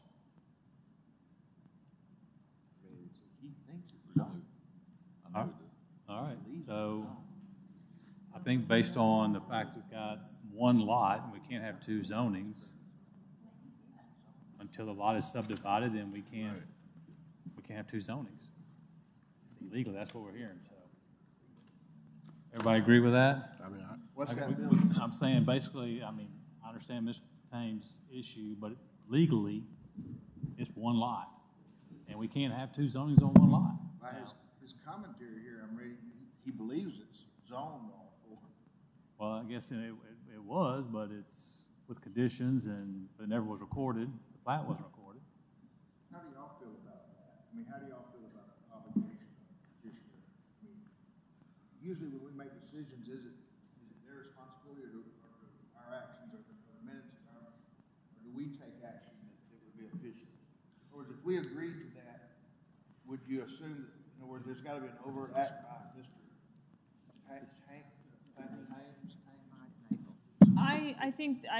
Yes, I think there's a little bit of burden on that end as well. I am understanding did you ever close the floor to public comment? Because there's apparently. I thought we did. I thought we limited 3 minutes. So, that's up to you. But to answer your question, Mr. Rumsey, there is a little bit of an obligation, I think, at some point. I mean, 2006 is when I graduated high school. I guess. But right now it's void, right? I mean, you said No, it's not. So the R4 zoning is still there. Okay. The R4 zoning, I mean, we're not going to, but we could pull up a map that shows that part as R4, all right, okay. and the west half is R1. Okay, gotcha. And so it's okay. got that condition on it that's been in place since 2006. As I recall, it wasn't just the ability to build a duplex. There were some stringent architectural requirements associated with it. We would You're be correct. much better off to clean this up. I don't know that we ought to take his rights from him, but having, say, the roof pitch has got to be X, Y, or Z, or it's got to be in keeping with the building across the street, I think that's a little bit hairy. We ought to at least, I mean, it is zoned historic, so there are architectural. No, it's not. No, it's not. Pinehurst is not historic. That one was kind not in of Pinehurst. segregated out of Pinehurst. Well, that was Dr. What's I thought at one time was it? You can pull up a zoning map. Currently, it'll show that parcel as R4. Okay. What you said? Yes. So then that's the conflicts. You got this, and you can't show me an R4. Show me an R4, then. It's not a parcel. So I think I just used the wrong word. That portion of the lot is zoned R4. Would you mind just entertain me for a second? There you go. So that line that you see is not a lot line. That line that you see is just the difference between two colors where two colors meet. So one's beige and one's khaki. So one is beige and one is khaki, and the beige is R1, and the khaki is R4 condition. So basically, this comes out of our attempt to clean up issues that we run against when we were doing the process. Correct? Because it was not segregated with a lot. It was never separated. There would have been, had the plat been recorded in 2023, or earlier this year, I'm sorry, in April, there would have been a lot there would have been a platted lot that was R4 and a platted lot that was R1. But that is not the case today. There's a portion of a platted lot that is R4 and a portion that is R1. All right, so Ashley, lots routinely, let's call it the box, go for $500,000 to $600,000 if they build duplexes on. Sure. So, I mean, we would be effectively taking $500,000 to $600,000 from this person. Now, he has an obligation to bring a drawing down to City Hall, right? But we have it because we obviously drew this based on what we agreed on. Is that fair? I'm going to stay out of that one. The problem is that what we agreed on won't exist because all The conditions will go away. But the owner could come back with the plan for a duplex with all and meet the moral obligations, if you will, of what they agreed to before, and ask us to allow them to do that. I don't feel like it. I mean, lawyerese, but I don't think we're taking $500,000.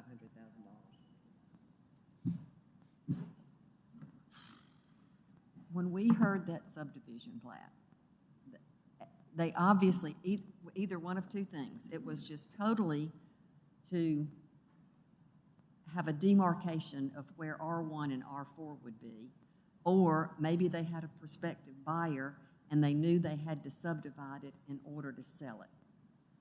But, I hear what you're saying, Stephen.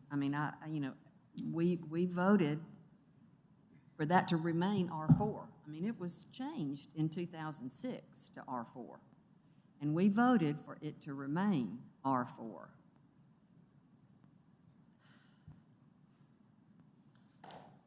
I'd be But we jumping, had, I'd be but we jumping had up. a subdivision plat. I would be before us jumping up and that- down like a one-legged shortstop if it were mine. You have 2 minutes to do it. At the end of the day, it's a legal issue. We got 4 or 5 attorneys in the building. I think to clean it up, if you want to clean it up, the first thing that needs to be done is the subdivision plat filed in the courthouse, number 1. Then the property owner needs to bring a petition before us with his lots drawn out and petition us to have an R1 on the west side, the west lot, and an R4 on the east side. And I think is there? to the rear back there, aren't there four little cabins in the back there behind it? If you go down that alley,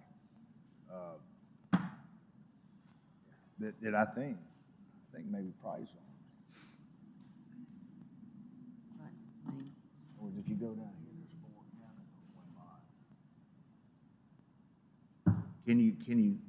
You can't zoom out, can you, to show us what's going on behind it? See those 4 cabins right there? I think those are all on one lot. They were owned by Bill McGuire at one time, and they might be owned by maybe Price or somebody now.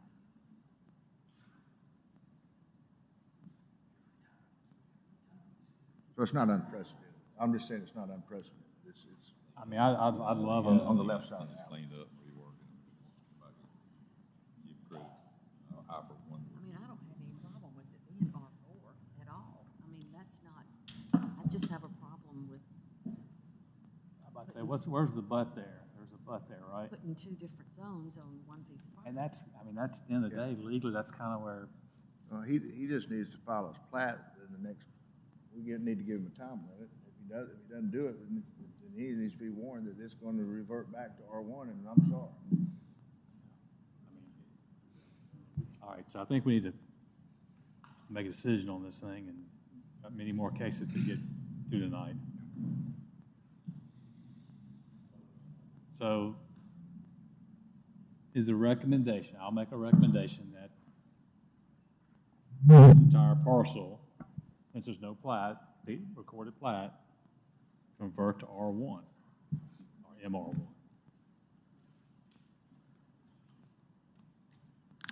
Wait, you'd say MR1 or SFR1? Well, SFR1, single family residence, yeah. Current R1, I guess, and soon to be SFR1. So moved? I just need someone to tell me. All right, Ms. Hornsby. Yes? Yes. Yes. No.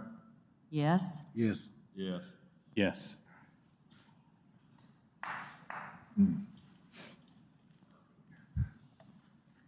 All right, that was an 8-1 vote to take that property to remain SFR1. All right, moving forward, we are in Fernwood again. And there's going to be 2 dots on each one, I think. So we'll catch the ones that we have not read into the record yet. I think they are duplicates. So this is a comment of concern. I think the zoning should be SFR4, which is incorrect, but in terms of the commenter, it says the flawed process resulted in decision made without adequate information. The end result affixes a zoning that is not compliant with the future use plan accepted by the majority and puts the preferences of a non-resident property owner ahead of the residents in the neighborhood. And I believe that comment is the same on the other ones, but Ms. DiDomenico can check on that for us. Yes, the same comment there, same comment on that piece of property. That was from a previous meeting. You'll see it's the same there. And that is the same comment. We have, Ms. Parsons is here this evening on this property. I know the property owner is here as well. Commission, do you have any questions for me? I do. Yes, sir. We have already rezoned this to SFR, or we already recommended it to go to SFR 4, correct? Yes, sir, you did. And now, and that was at the meeting 2 weeks ago. 2 months ago. 2 months ago, yes, sir. And so then it got brought back us, well, we think you made a mistake. We think you should go back to SFR 2, correct? Is that correct? It was either that they wanted to go back to SFR 1 or SFR 2. So which was it? Either or? I think it was 1. So they want to go back from SFR 4 to all the way back to 1, right? Yes. Okay. All right. Any other questions? Any for other staff? questions Is for that me? all the comment? I'm sorry? Was that all the comment? Yes, it was the same comment These are on the same. multiple pieces of property. But they haven't changed. These comments are the same comments we heard last. No, it's a different. new comment, Okay. but the Okay. same comment on the pieces of property. So the first comment that you showed from, said the decision was made without adequate information. Yes. So if there is new information, then I'd like to hear it, but if there's not, I think we've made this decision twice already. Well, I'm going to sit down because I'm not the source of information on this one. All right. Who wants to speak? Or who wants to speak? Linda Bring us some new Parsons information signed that, up. that the commissioners are asking for, so. Well, Ms. Parsons made the comment. Okay, all right, Ms. Parsons, thank you. Linda Parsons, 2 Forest Lake Drive. I'm here tonight representing the 10 members of the Forest Lake Neighborhood Association Board, and I want to talk about process, specifically as it relates to the changes that were made to the zoning map at the request of Mr. David Furman. Our association participated at every informational meeting available to us and provided input at each stage of the framework's development and implementation. We unanimously expressed satisfaction with the implementation of the new zoning recommendations presented to us by city staff. There was only one step left, and that's the approval by this commission of the maps that we had seen and accepted. Just prior to the special meeting, Rob Kemp spoke with Ashley Kreitz to ask if there were any changes from the maps that we had seen, and was assured there were none. As a result, no one from the neighborhood attended that meeting because we were happy with the result. However, one day before the special meeting 2 months ago, Mr. Furman, who is a property owner that does not live in Forest Lake, requested changes, several changes, to the zoning map. I only became aware of the zoning request via an email from Councilor Howard. I presumed the petitions were forthcoming, but learned at the August meeting they had already been discussed and accepted. I expressed our board's concerns about the changes and their negative impact on the residents to this body. However, without considering the merits of my arguments and relying on the fact that a decision had been made at a prior meeting, the commission left the changes in place. Mr. Furman admitted at the August meeting that he intentionally avoided speaking with neighborhood representatives because he didn't want to risk hearing opposition. The end result is that after a long, open process with significant input and final broad approval of the neighborhood residents, a single non-resident petitioner intentionally avoided alerting neighboring property owners of a change using a last-minute petition. That petition was approved by the commission with incomplete information and without notice or participation by neighbors. Tonight, I ask that you reconsider the lack of due process in the manner by which these changes were made and return the maps to the original version presented by city staff. There was no opportunity for input, a lack of transparency, and significant opposition by the neighborhood residents. The changes approved violate the land use plan that residents agreed was best for our neighborhood and have the potential to stop the amazing process that our neighborhood has experienced. over the last decade. And I'll take any questions if you have them. Ms. Parsons, you seem to differentiate between the property rights of a owner-occupied home and the property rights of someone that owns property that doesn't live there. Is that what I'm hearing? What I'm saying is that there was broad input by all property owners. And the Neighborhood Association Board, there are 10 of us, and we represent the entire neighborhood, including landlords. We have landlords who are members of our association, and we represent them as well. But you agree property owners have the same rights regardless of whether they're... I do agree, but I will also state that I think residents of the neighborhood are more directly impacted by these changes. I would appreciate, under a normal rezoning request, there would be public notification and time for input from everyone. There would have been public notice. This petition came in the day before you guys heard about it. If we had known the minute it was accepted, there would have been no time for us to consider it, to meet, to talk, and to form an opinion whether to support or not support the request.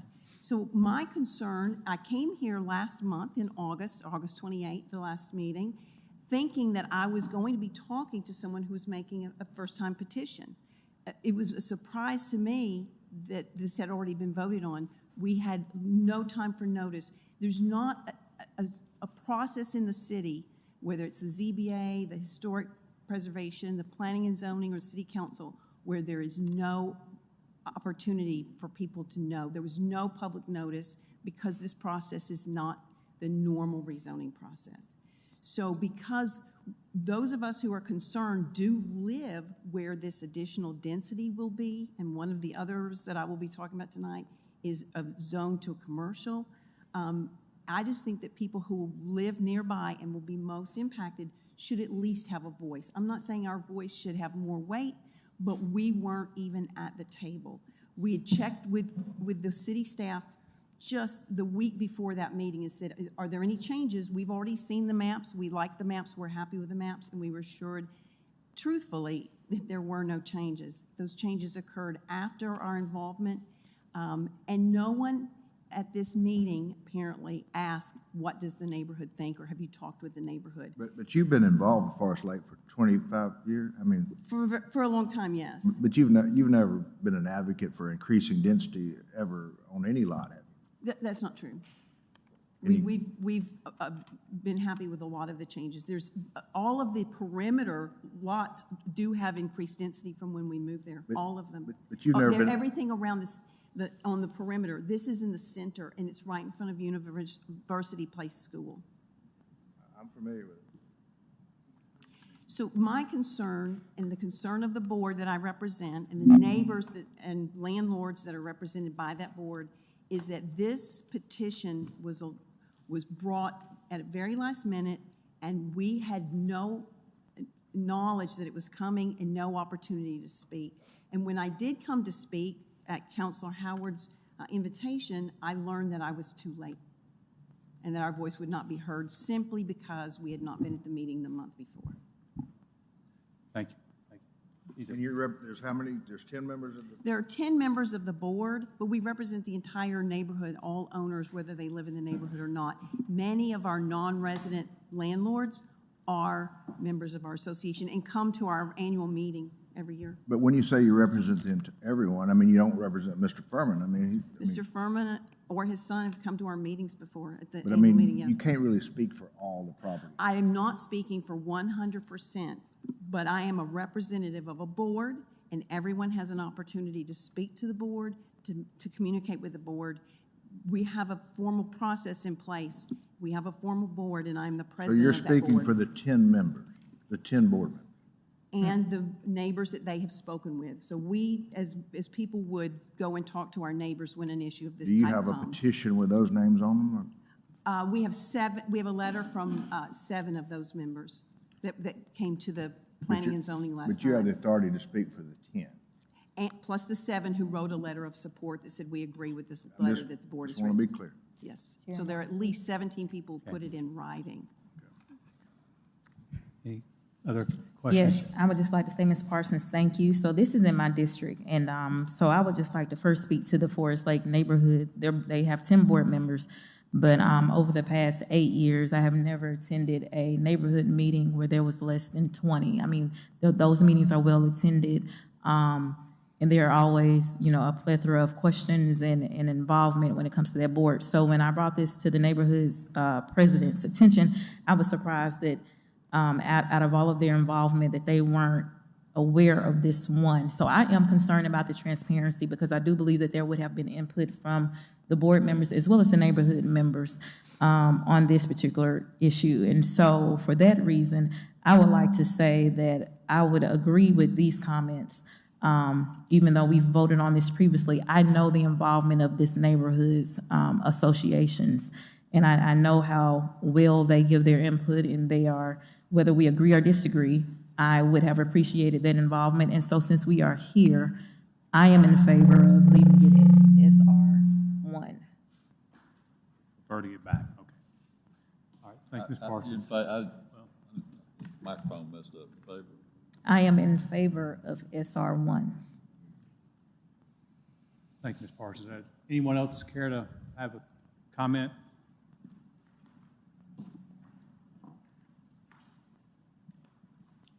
Rob Kemp, 1714 Fifth Avenue. Want to make one process comment. When Ms. Parsons speaks, it's so that the other 5 of us, or the total of 5 of us, don't come up, blah, blah, blah, for an extra 3 minutes. So having her come and represent us and do that is something I would prefer not be challenged. Thank you. Thank you. Anyone else care to make a comment?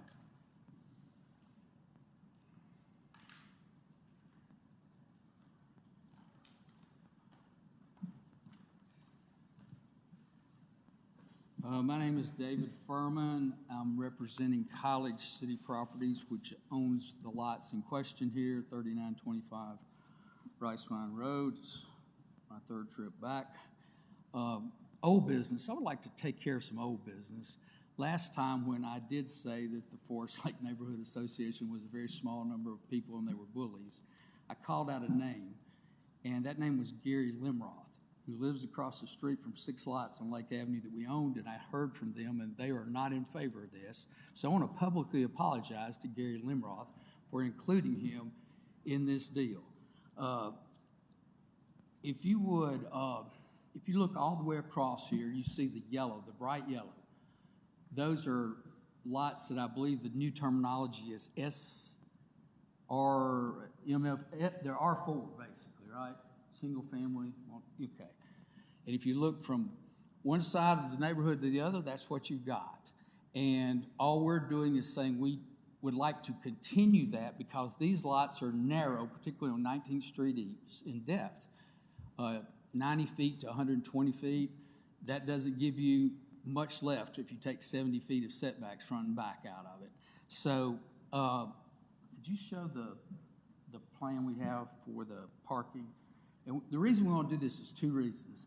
Mainly public safety. I believe Mr. Pugh pointed out from a public safety standpoint of view, this was a key route that runs between the east and west side of the lake. It's confusing because all the streets on the west side are labeled 1st, 2nd, 3rd, 4th, 5th, or 15th, 16th, 17th, 18th Avenue. And when you go to the other side of the lake, it's exactly the same, except they put an E on it. If you allow on-street parking here, emergency vehicles are going to be clogged up, and they can't go back and forth. If there's errors, they can't get on the highway. So I have to go on to the 15th Street. So we're saying if we go with this zoning, you can park enough people behind that you can have no on-street parking. And that's a safety issue, and it's also an appearance issue. It doesn't change the density hardly at all. There's 1,000 lots in this neighborhood. Can you show a couple of pictures, and I'll show you what I'm talking about, of the parking, if we have that? All right, this is what your parking looks like if you don't provide parking for your tenants. And this is a Friday afternoon at 5 o'clock. It's not at night when there's guests and parties going on. They're parking in the yard, and when their friends come over, they'll park on the street, and safety vehicles can't get through there. Now, show the other one if you don't mind, staff. All right, this is the same street. I don't own any of these. This is where somebody on that same street said, you know what? I'm going to do it right. I'm going to provide parking for all my tenants and their guests. The streets are not clogged. So this is the right thing to do. This body voted twice already to do it, and I would just like to ask you to do it again because it's in keeping with what the general purpose of the code says, in our opinion. And so my time is up, and I'll be glad to take questions. Thank you. Any questions for a petitioner? Thank you, Mr. Furman. Anyone else care to speak? So, Mr. Furman, you're basically saying you're gonna abide by the same bollard protecting the front, reestablishing front yards and parking to the rear that we did over in the box, right? Or do you plan on doing? What I would see happening is we would build the houses as close as we could to the street. I think in R1, the setback is 35 feet.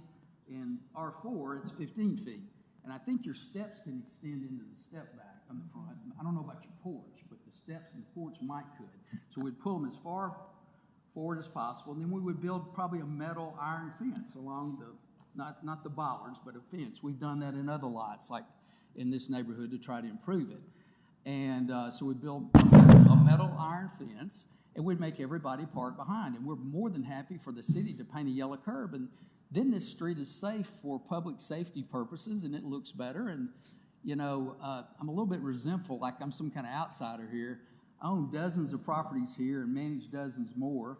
And across the street on Lake Avenue from Mr. Limroth, I bought one, remodeled it, had a junk car in it, and I moved my daughter in it. So I'm not like a carpetbagger. I mean, I got a lot of investment here. The last thing I want to do is devalue it. So we want to improve the neighborhood. People that live here, it's smaller lots, smaller houses, no on-street parking. We don't need north of the river residential lots here where nobody's going to build a $2 million house on that. Forest Lake, we need small lots that people can afford to live in. And this city's crying out for that. And from east to west, the bright yellow there is all R4. And we're saying this should be R4. So that's the pitch for the third time, and I hope that it makes sense. But well, we won a national award. Bill and I, working with Robert Reynolds, with this very same plan over in the box where we got the cars out of the front yard, parked them, we supplied parking to the rear, reestablished the front yards, and we won a national award for the plan. Do you remember that, Ashley? Yes. Is there any other questions for? Thank you, sir. Thank you very much. Anyone else have a comment? Okay, having heard none, we will close the public comment and we will have a conversation amongst ourselves. I think we've heard from the council person here. Anyone Ashley, else? Can y'all bring up the picture that showed all the lots where we had them, the smaller picture? It was right before this one. Back up. That one. What, between lot 9 and 11, is that just like no man's land or what? No, those are under different ownership. And just to note, we received this morning, so we've been able to take a little bit of time with it and analyzing it, but we certainly haven't been able to study it. Okay, so it's virtually not part of this. No, those two pieces of property are in different ownership. They've already been built on. Show the. They own one of them. Show the lots that aren't owned by Mr. Furman. Just. It would be the one actually to the left of lot 9, or to the west of lot 9. Right this there. one. Okay. All right. That cleared up? Well, one thing that we require a fence across the back, so when you do park to the rear, that you're not affecting, you know, the people that you back up to. So I'm assuming that you would still do that. I mean, in other words, when the car lights come to the rear, you know, you're not shining in someone's back. Any other questions for staff or comments? So these lots are currently vacant, correct? Yes. Okay. 7 of the 8 are vacant, actually. Can we go back? For the record, that was 7 of 8. Those lots are vacant. So that right there, okay. That's a current aerial.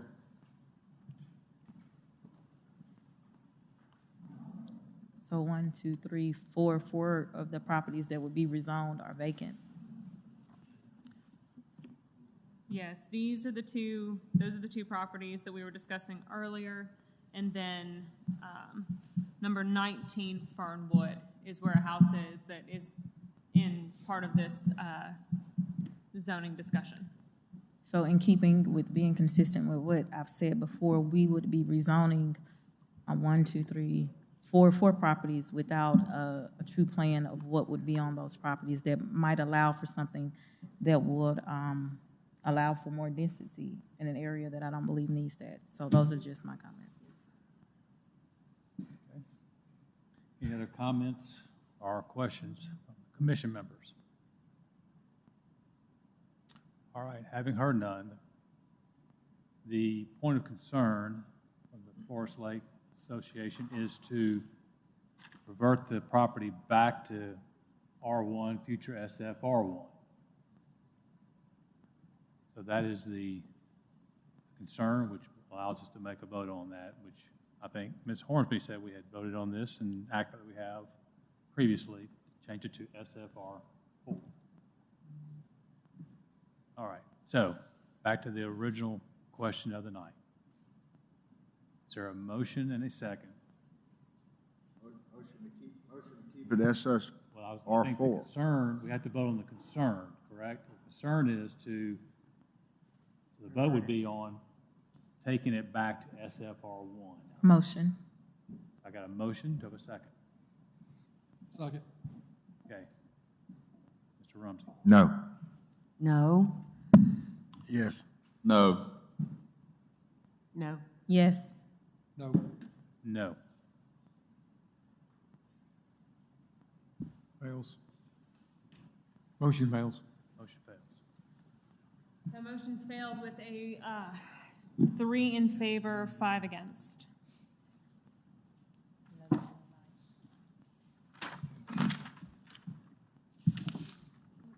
All right, Commission, we are staying in this same area. There is another comment on the property along 5th Avenue, I'm sorry. It is a comment of concern. This should be a residential property in accordance with the future land use plan. A flawed process resulted in a surprise rezoning by a non-residential owner without input from the majority of neighborhood residents who opposed this change, submitted by Linda Parsons. Questions for me? You want to add any comment, Mr. Price? We done? All right. Anyone care to speak on this matter? Linda Parsons, 2 Forest Lake. The same concerns about lack of notification and lack of opportunity. But I also want to tell you a story about commercial property inside our neighborhood. On 3rd Avenue, on 15th Street, there is a gas station, and behind that gas station is a house.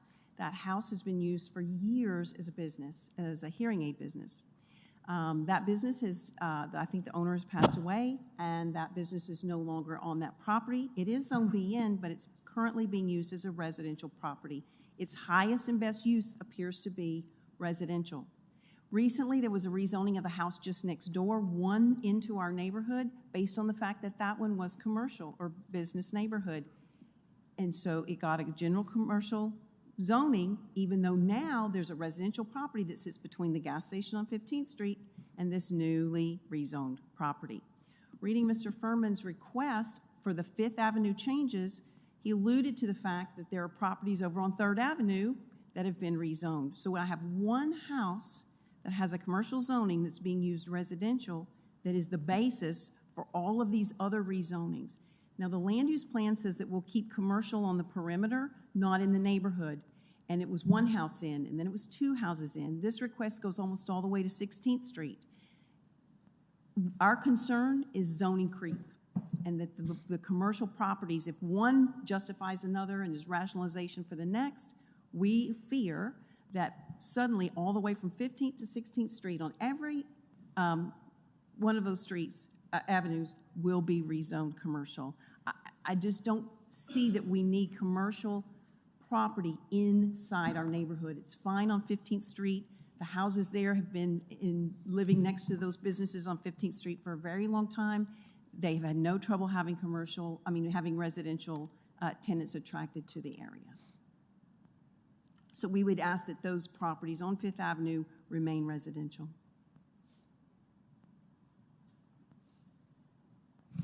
Any questions for Ms. Parsons? Thank you. Anyone else care to speak on this matter? What's the brown zoning, the light brown zoning underneath the red? We're talking about the parcels over on 15th Street, correct? MR2. What did he say?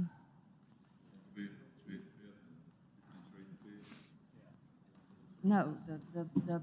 I think kind this of is brown across the color street that's from the that- Domino's. That's under the red. What's that zone? Brown versus Yeah, I think the Domino's is right here. And that's Mr. Chairman, can I speak? This is on a separate area, right? This is also his property. What's that? He also owns this Yeah, property. Ms. Furman. Yeah. I'm David Furman, College City. Come back on by the microphone. Riceman Road. Get closer. I thought about arguing due process here, but I'm not. This is first I've heard of this. But you guys have voted on this again. You know, I don't know what to tell you other than this backs up to Domino's Pizza. And as I pointed out the last time, and to the right of Domino's Pizza is a lot that has been rezoned by y'all for a Starbucks, right? And so on Friday and Saturday night, Domino's just kills it. And they've got 7 parks. They got 8 employees. They've got 30 drivers. And half of their customers come for that $7.99 big pizza with 1 topping. Like, that's where the Rumsies eat every night. And so it's just like you kicked a fire ant bed over there. And so something needs to be done. Nobody's going to go in there and spend $1 million and build 2 houses with, you know, Domino's pizza cars just inundating it. So that's why we asked for this. And I don't know why I get pulled into the one over on 3rd Avenue because I mentioned it, I guess. And I just saw in the notes from the zoning board that y'all rezoned that to business. And if you look all along there, 15th Street is the main commercial corridor other than McFarland in this town. And surely we have some reason to want businesses that pay taxes to exist along here. And as far as a buffer, you can buffer that. There's lots there that you can buffer. But look how that zoning runs. It runs at least, I would say, 200 or 300 feet deep. And for commercial development, that's what you need. So I don't understand, like, this is a mile from Miss Parsons' house. Mavis Tire just went up near my house, and I'm glad it's there. It helps me.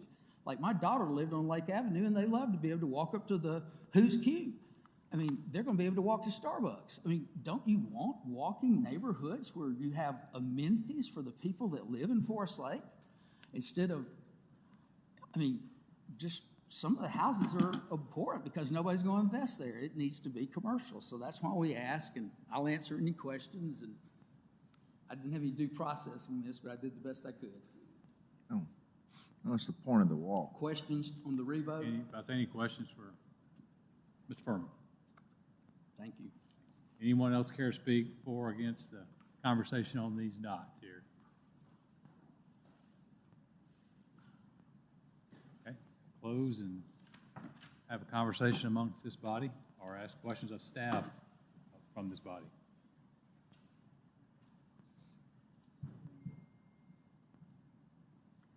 All right, so the concern, Ms. Parsons thinks it should be GC, general commercial, but that's not correct, right?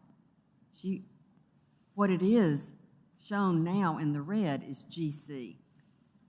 I believe she wants it to go So to what's- MR2.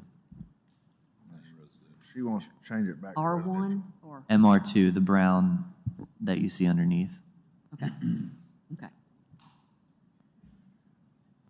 You know, I've got a lot that backs up to that Starbucks, and I will eventually probably have the same concern. I don't know how it will affect, like, cars driving through the drive-through. I thought I'd just wait and see. I mean, I can be sympathetic to this because Starbucks, when I drive through campus and I see the cars stacked up, they do a heck of a business. And of course, mine's on residential behind it. And I don't know, but I'm sympathetic to anybody that, I agree with Mr. Furman in that it is a commercial corridor. So how much space does a business need? How much depth to be successful? Obviously, you have to give them enough land to be.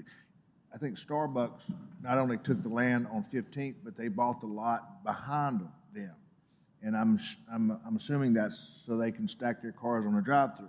Now, it'll be interesting to see how that manifests itself. So I don't think this this may be the first, but it won't be the last time we hear this. Well, also, I would think, as you being a property owner there, Mr. Rumsey, it's also buffering. You gotta be concerned about your tenants and the buffering. Yeah, I mean, lights and down lights and car lights. I'm going to be watching. I mean, they obviously hadn't started construction of Starbucks yet. Well, I think that's the one benefit, or one issue that I hope that staff is working with all these developments as they come in, the buffering. We know it's in the code and stuff, but we got to hold them to it pretty tight because it is going to be. This is not across the street. This is across the property lines. So I hear what you're saying. However, we have the request on the table to take it back to MR2. That's the point of concern from Ms. Parsons and the Forest Lake Neighborhood Association. Any more questions or comments, or should I just go ahead and say motion and a second for the request to take it back to MR2 per the request of the association? So the request on this table is to take those parcels back to MR2 or FMR2, whatever it's going to be, MR2. Do I have a motion and a second on that? So moved. Second. Ms. Hornsby? No. No. Yes. No. No. No. No. No. All right, I believe that was a 7-1 vote, and it will remain GC. I didn't see that in there. Oh, no. All right, the last comment on the map is on the Springbrook property. And I think it may be the southernmost one. Yes, all right. This is a comment of concern. I think the zoning should be general commercial. All of these parcels are currently zoned BN PUD. The closest thing to this designation in the new ordinance is general commercial, and the initial draft map reflected these parcels as such. This is consistent with most of the adjacent property on McFarland Boulevard. These parcels were changed to a proposed NC zoning without our knowledge, which is more restrictive than its current BN PUD. We have an active transaction pending on this property with some new-to-market concepts that require the general commercial zoning and not neighborhood commercial. These new uses have been requested by constituents in this area on social media, submitted by Brock Quarter. Mr. Quarter is here this evening, as well as some other residents. Do you have any questions for staff? No, ma'am. Thank you. Anyone care to speak on this matter?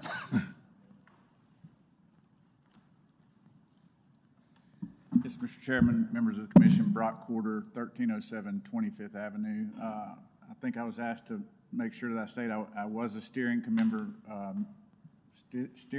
member of Framework, and so I've been very involved in this process throughout the whole thing and been watching any property that I have an ownership interest in very intently.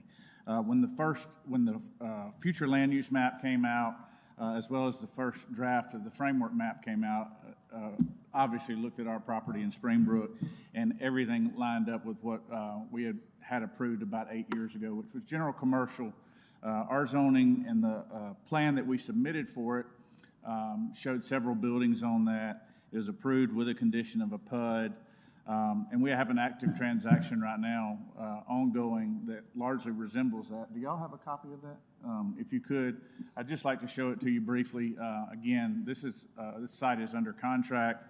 And the plan largely resembles what was approved in 2016, I believe. So it's several parcels with several buildings facing along McFarland Boulevard. There are two things that changing this to strict neighborhood commercial now would prohibit us that we would have been allowed to do with the last approval. One being drive-through. As everybody knows, with COVID and the changes that came about with COVID, drive-throughs are very important to businesses now, specifically restaurant-oriented businesses and service businesses. So drive-throughs are very important. Also, the neighborhood commercial zoning would limit the size of the buildings, to my knowledge, to 7,500 square feet. And we have some uses that are under contract on this site that are a little bit larger than that. So those are our two biggest concerns. We have spoken with Councilman Lanier. He's supportive of this, and I believe he sent you guys an email to that effect. You know, we weren't apathetic here. We have been watching this. We felt like we were in a good position. The map showed general commercial, and so we didn't feel like it was necessary to show up at the meeting where this was discussed, but it was changed, and we want to come back and make sure you understand or know our position, and we would like for it to remain as shown in the initial draft as general commercial. Happy to answer any questions that I can. So Brock, when the red line that delineates the rear property line, say for your bigger building back here on the left side, it shows short of the street. Is that on purpose, or do you have additional buffer? Are you following my question? In other words, I see this red line that runs behind the building, and then you've got it's overlaid, you know, compared to where the streets are. Does that buffer still exist that's showing on this drawing? Those red lines right now are the existing right-of-way lines that are there for the existing residential. But as you can see along the rear and the side of our site, there's quite a bit of an area that exists there that we can do some buffering with some landscaping and stuff. One of the key points, if you recall from the meeting 8 years ago, was no connectivity to the neighborhood for vehicular traffic. That condition remains in place for us, so we have not introduced any traffic into the actual neighborhood. We do believe that it would be beneficial for the neighborhood to have some sidewalk connectivity because we believe the residents are going to want to use the businesses here. So, what on this far right-hand corner below the residential house, what is that? I can't make that out. The building in the bottom right. Yeah, bottom right. That's inline shop space or retail space. Like a strip little. It's a little strip. Yeah. How many square feet is that showing? Generally, roughly, I think it's about 4,000 square feet.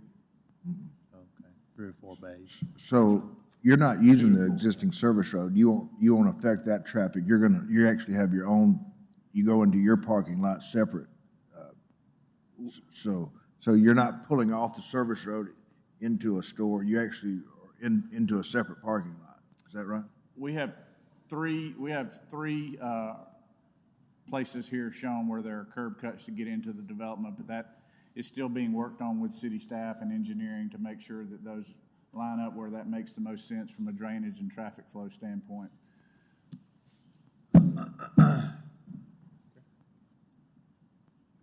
Any more questions for Mr. Corder? Thanks, sir. Thank you.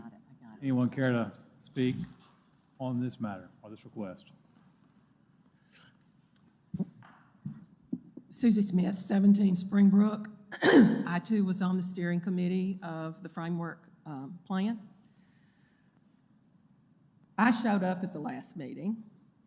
You all discussed among yourselves that this should be neighborhood commercial, and you voted to make it neighborhood commercial. Ashley or Caitlin, would you put that plan back up, please? Now, this has been going on since 2016. This promise, this outlay, oh, they've got somebody coming. This has been the story since 2016. There ain't nothing there yet. It was owned BN. against what the neighborhood wanted, against what other people in the city wanted, comment after comment after comment.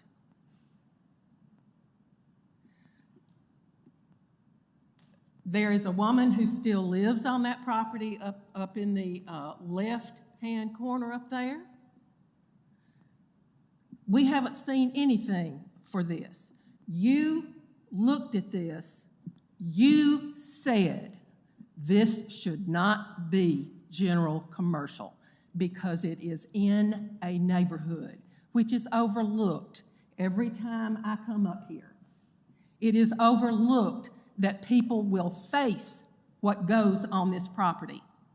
All of those houses on the back, they don't back up to this property, they face this property. All of the houses along Springbrook Circle, they don't back up to it, they face it. This is an incorrect, general commercial is in an incorrect zoning. The land use, I sent a very detailed, very specific situation up here, and I compared both what should have been neighborhood, whatever it was in the land use, and what they were asking for was analogous with highway commercial. I compared the two. This is not what it is meant to be. It is meant to be neighborhood commercial. Now, this plan is a figment of everyone's imagination because nothing has happened on this property. Nothing. Nothing. And except for one house on that property, all of those houses are occupied. That's 19 houses. They're going to have to leave when all of this happens, and we're up for that because we have to be. And I certainly won't go into what happened at the final meeting in the city council when this was approved. This should be neighborhood commercial. And while I'm talking about it, Time is up. Oh, you mean, If somebody asks a question of you, you can continue. But right now, everybody's been pretty good about 3 minutes, so we're going to stick to that as promised and committed to. Anybody want to ask Ms. Smith a question she can expand upon? I'm all ears. Why don't you tell us what happened at the council meeting?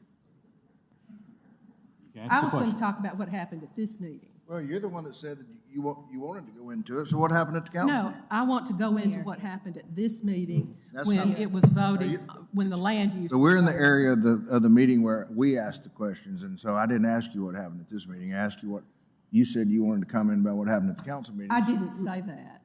You said, okay. No, I didn't. All right, so you don't have to. You have a question for her, Ms. Rumsey? I mean, we're going to stick pretty tight. We know everybody's passionate on this issue. Any questions for Ms. Smith?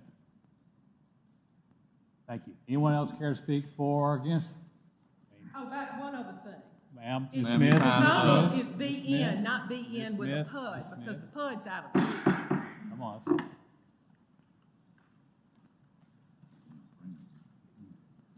I'm Richard Henry, 1901 8th Avenue. As y'all know, we're heavily involved in this. Just a few comments. We own most of the houses that do face the back of this across the street. The street to the bottom there and most of the houses on the street to the left there that'll back up to this, we own most of those. Mark which ones, please? I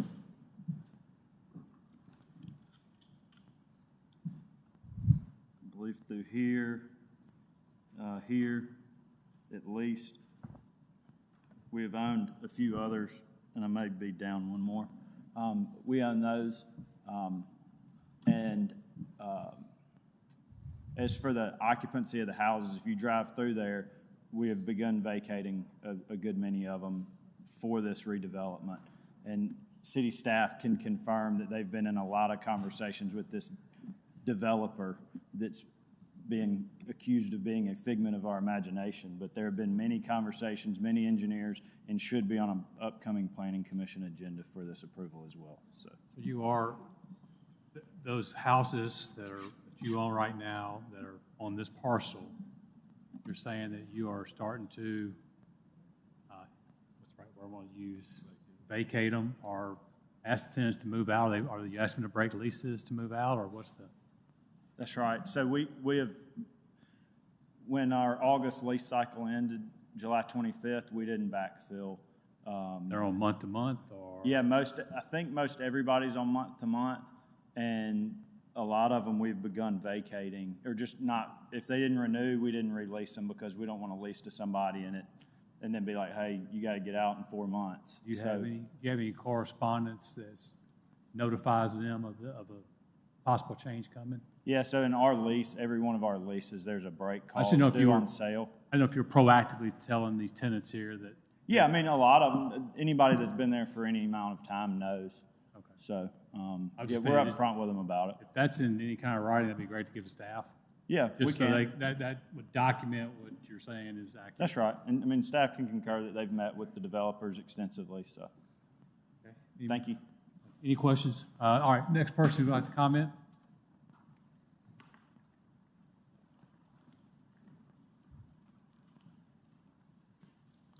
Joan Barth, 5541 Woodbury Lane in Tuscaloosa.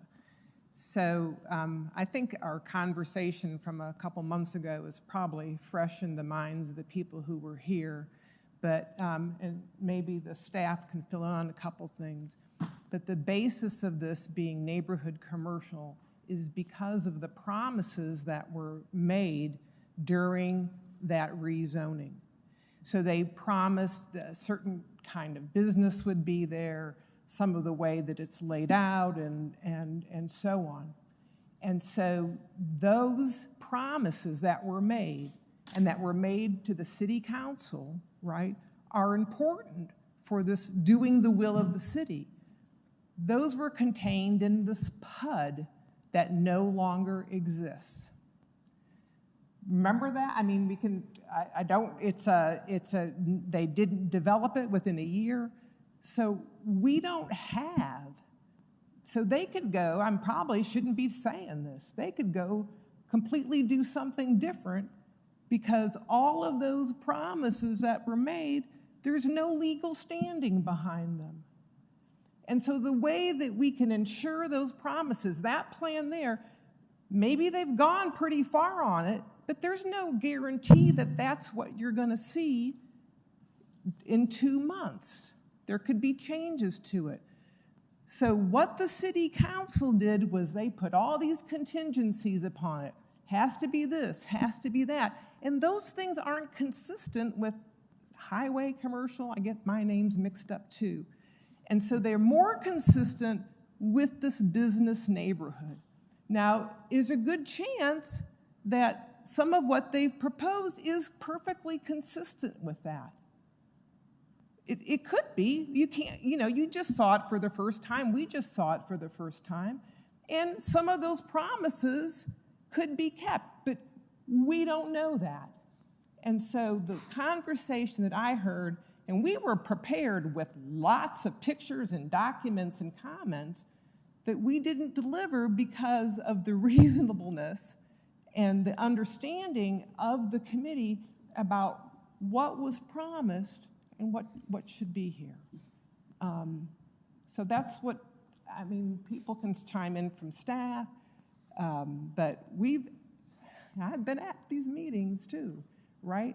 We've been here watching this all along. I don't know if anybody has any questions for me or. Any questions, Ms. Barth?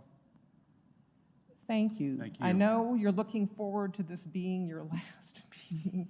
Save the best for last. We feel you, but we have sat here too, right?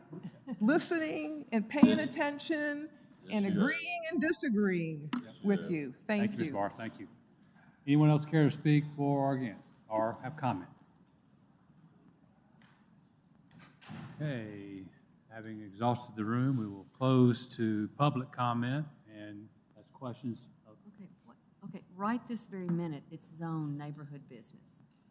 Even before Zone B. We had our meeting a couple of months ago, it was Zone BN. Because we rezoned it BN, and then we approved a PUD that then dissolved. That's the scenario, correct? Ms. No, Okay. real So- quick, to All correct right, that. So All you, right, I just want to get everything straight. So Mr. Corder and Mr. Henry, though, when they entered into a contract with this developer, that must have been before our August meeting when we voted for it to be neighborhood business. Is that right? Okay. Okay, all right. Okay. You know, Back up to the original agreement, Ashley. Can you recount that? It was zoned BN with a PUD, Yes. correct? It was rezoned to BN with the condition that it be developed as a PUD. So while there was a site plan that was shown back in 2016, 2017, there was never a committed PUD So that it was was ever still- assigned to this property. So under that PUD process, had they had the PUD, the site plan would have been brought before us, and then if we approved it, they could have gone forward, like any other PUD. Correct. So, and were there any terms and conditions agreed to in this PUD? On that rezoning, it was merely that it be developed as a PUD, no additional, So we no could additional do, conditions. we could vote however we want to do at that point. Correct. Okay, thank you. no, I Some of the remember largest one of the- issues, Tim, was buffers between the neighborhoods and privacy and trying to keep the neighborhoods separate from this development. Right. And like Mr. Corder said, no roads going out of the back into the neighborhood, which in their plans now shows that not happening either. So Okay. mostly it was a buffer between the neighborhood. Okay. Can we go back to the site plan? I just want to take a look at the buffer. So where we see the red dotted lines, that's the end of their property plus the additional green that we see. All of that is a buffer, correct? Right, I did it. So The right of way, okay. we can't think about that as Yeah. buffer necessarily, but it is the separation between the edge of their property Okay. and the right of way. Okay, got you. And then they have to provide the buffer between that and still They will have to appropriate buffer, So there's additional buffer, so there's, additional real estate. So the buffer's off of the property line or the right-of-way line? so there is no buffer required adjacent to right of way. Okay. There is not buffer required adjacent to right of way today. There will not be right of, or So it's off the buffer. property line then? So the only place that a landscape buffer is required, I will draw it for you in green, will be here and here. Because that will be commercial adjacent to a single-family residential. Now, that applies across the board, whether it is neighborhood commercial or general commercial, that is the only place where a landscape buffer will be required. Could we suggest additional buffer, right? We could certainly suggest that as part of a conversation, not today. Right. Potentially, Just but potentially, yes. potentially. Because it does appear, of course, there will be a subdivision required for development of this nature, and it appears that they are looking at 1, 2, 3, 4, 5 individual lots through a subdivision. Okay, thank you. So, Ashley, I'm sorry, go ahead. Tim. good. What traits prevent this from being built in a neighborhood? It is the large, drive-through. it's the drive-through drive-through. presence, and it is also the size of the retail. Retail within neighborhood commercial, as I recall, is limited to 5,000 square, 7,500 square feet, I'm so sorry, and they have some that are more than that. What's the big difference between what it is now and what they want it to be? What supposedly scares somebody to death in the neighborhood, changing it from what it is now to a higher rate of? I don't want to speak for how others are feeling on the No, outside, I'm what might saying, scare them. what can you do now and what more could you do if we changed it? How does it change? CN and the GN. The neighborhood commercial to general commercial? Correct. What, yeah. It would allow a larger footprint building. So larger footprint? Larger footprint building. Drive-through? GC. It would allow a drive-through. Anything else? Help me with my computer friends are helping me. The size of the commercial. The size Yes. of The step size up, of the step up from 7,500 to what? If currently in the, Step down. if quarter gets this way, it'll be a step up in size. Yeah. So what's the square footage you said? 7,500. Currently, they're limited to 7,500.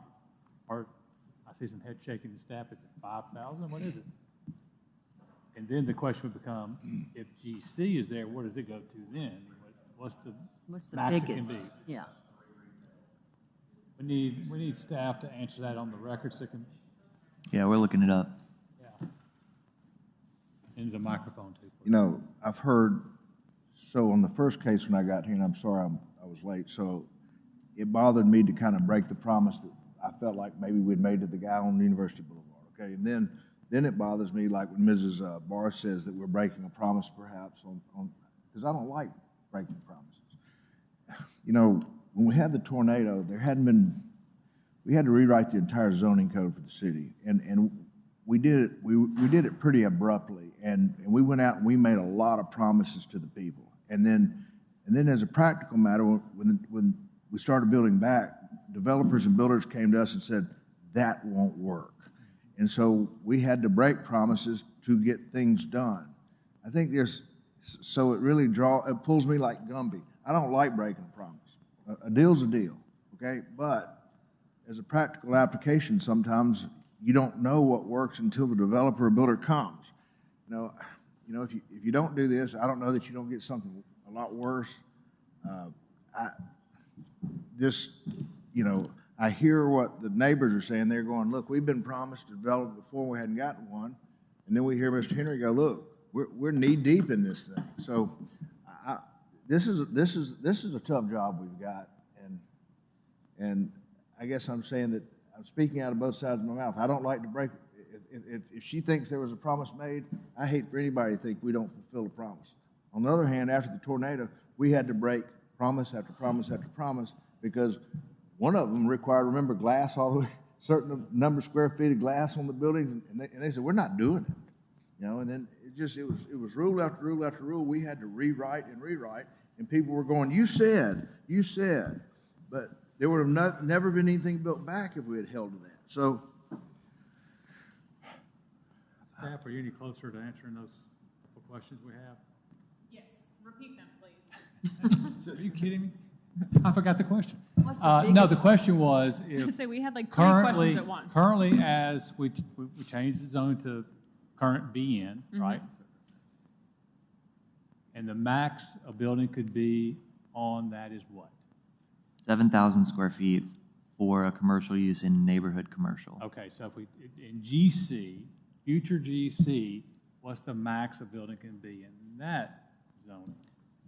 What you can make fit. Is it, I'm sure lot size, because you got parking, all those issues, so, but as So a no general rule. no maximum There's square no max, footage. but there are calculations that would limit the size based on. Correct, it's what you can park. Yeah, okay, that's, I think we're kind of looking for that. Yeah. GC.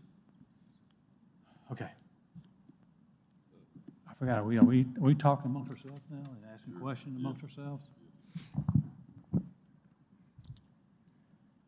I mean,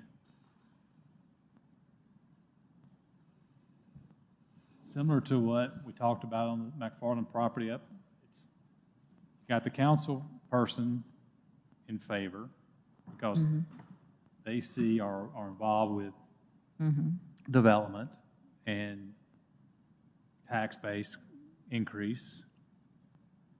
And we know that any kind of retail, commercial retail, is going to generate more than residential rentals. And I kind of got the feeling this little area here is probably not the largest rents that these guys receive on a monthly basis. So I don't think the rental income is very high.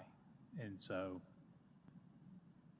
we have to have commercial here. It's a commercial, to me, it's a commercial spot. I mean, I drive by it all the time, I'm going like, those houses have seen better days. And I don't think they're gonna redevelop at any level. They have the right, they're vacating their tenants now, so they're gonna tear them down, sounds like here pretty soon. We're gonna get some commercial there, seems like. And What's going on over here on the right? Is something being torn down? Was that the neighborhood too? that's an old photo. That's that That's the hotel. hotel there. Mr. Chairman, my opinion here is, I mean, it was originally delivered to us as a review as a PUD when we approved it way back when. We still have approval power based on it when they come back before us with subdivision, to look at what we're, I mean, I don't see anything really that's detrimental to, that I would see with, the only thing I see here that would be effectively changed would be the drive-throughs. And drive-throughs appears to be either up front or not facing the existing neighborhood. As my colleague, Mr. Dooley, is so adamantly helpful with, he's gonna talk to the developer about putting a really, really good buffer around this so that there are non-site issues here that we would contend with for any further approval. So, I mean, I know there's a fine line of where we're at, but I'm comfortable with the plan that I'm looking at. Mr. Chair, we did receive comments from the councilperson in this district, but this, Mr. Rumsey, when you talk about broken promises, this is something that I voted on, I think the first time in 2017, and so it was voted on as a BN with the PUD, which I was in favor of, and I trust the developer on this, that they're gonna help keep the integrity of the community surrounding it and behind it, but also I want us to be able to do something that would allow this developer to develop this property to its full potential. And if you look at everything else, like this is an old picture, but there is a hotel there now. So if you look at other things that are along McFarland, then you see that I believe this will be in keeping with what's already there. So I'm in favor with taking it to, I guess it would be GC. Correct. Any other comments from commission members? Last call for comments. Having heard none, commission, before us we have a request to take this property to the classification of future GC. Do I have a motion and a second? Motion approved. Second. Mr. Rumsey. Which one allows this plan? So Mr. Quarter is asking to take it to GC. Okay. Yes. That's what we're voting on. Yes.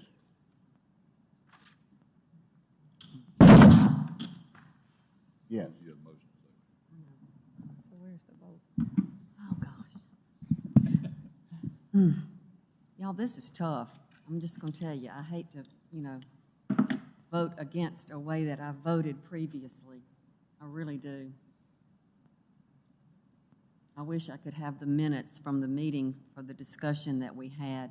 And what I'm remembering, though, is that we decided on BN so that there would be protection for the neighborhood. And The Planning and Zoning Commission did not vote for that. It went to city council, and the city council. Public comments over. We voted on the map. Yeah. I gave her the opportunity to say that earlier.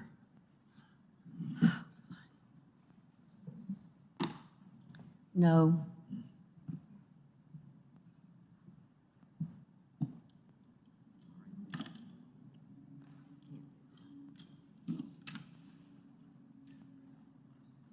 No. Yes. No. Yes. Yes. Yes.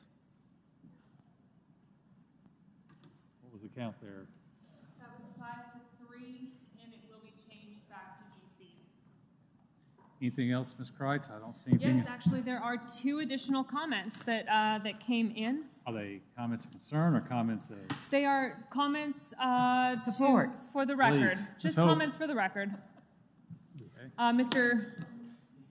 Mr. Baker is still here this evening, and we mentioned to him that these would probably be best taken offline, but he'd like to have them read into the record, and that is fine. I can read. So this is a comment. I would like an explanation on what the point of what is the point of framework if it will just be ignored. This area is marked riverfront development and on the border of downtown.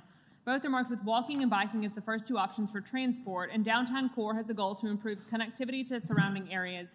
Yet the sidewalk appears to have been removed on the eastbound side of Jack Warner after the latest project there. The road is also signed 35 miles per hour, and it does not adhere to the Alabama Department of Transportation Performance-Based Practical Design Guide dated September of 2020 for a 35-mile-per-hour road, even after a $90 million investment in the area, some of which is funded by debt. Is there any legal reason why that document is ignored? If not, why will Tuscaloosa framework be any different? It was not even a safe sidewalk anyway, considering a pedestrian was killed further up Jack Warner while walking on the sidewalk in 2022. Why would anyone risk their life walking or biking on a sidewalk next to 5 lanes of 55-mile-per-hour traffic? Given this, are you planning on people driving or using Uber to get to move 500 feet to and from downtown? Does Uber pay sales tax? Submitted by McBaker. And he's got one more comment. No action is needed here, and we'll make ourselves available to Dr. Baker. There's one more comment on the intersection of Hackberry and Paul Bryant. It says, one, this intersection is regularly shut down by police to allow people to cross. Therefore, I presume this intersection has been known to be dangerous for a considerable length of time. This intersection is a link between housing, campus, restaurants, and bars, and recreational activities. It already has some amount of pedestrian and bike traffic and could and should have a significant amount if it was safe. 2, a public comment was submitted and read out at a prior framework meeting identifying this intersection as incredibly dangerous. The comment also suggested safe street design to be included in the new zoning or framework standards. 3, the intersection has since been rebuilt and no improvements have been made. ALDOT's design guide for roads up to 35 miles per hour was ignored and instead was built like the Audubon. Additionally, a pedestrian signal was left completely inactive, and there's not even a light to say in theory when it is safe to cross. I even came across a first-year student trying to get across this intersection who was so terrified that they decided to turn back and not cross it. I suppose that's one way to avoid getting killed. Charming. 4, I have informed UA about this in writing on Sunday, 10th of August, 2024. The signal is still inactive. 5, the traffic lights were malfunctioning and shut down by UAPD on the 3rd of October 2024, and according to UA Safety, Tuscaloosa City came out to repair the lights. The pedestrian signal is still inactive. Given this series of events, if someone is killed while crossing that tomorrow, who should be held liable? I personally used to work in the hard shoulder of an 8-lane highway with 70-mile-per-hour traffic. It is my opinion that I felt safer doing that than walking near any road in Tuscaloosa. Annual traffic deaths in Tuscaloosa exceed 40 per year. That is 1 person every 9 days. This doesn't include the people who have been involved in traffic incidents and suffered serious, often permanent injuries. Is there going to be anything in Tuscaloosa framework to address any of this? Submitted by Nick Baker. Just very briefly, Commission, as y'all are aware, and as we'll discuss with Dr. Baker, Tuscaloosa framework, when it comes to specific traffic standards, this is not the fix for that, though the Tuscaloosa transportation standards, which are being put together by Mike Gardner in his office, could address some of these items as well. We have a transportation, that connectivity chapter, where we do discuss safe streets and we do discuss things of that nature.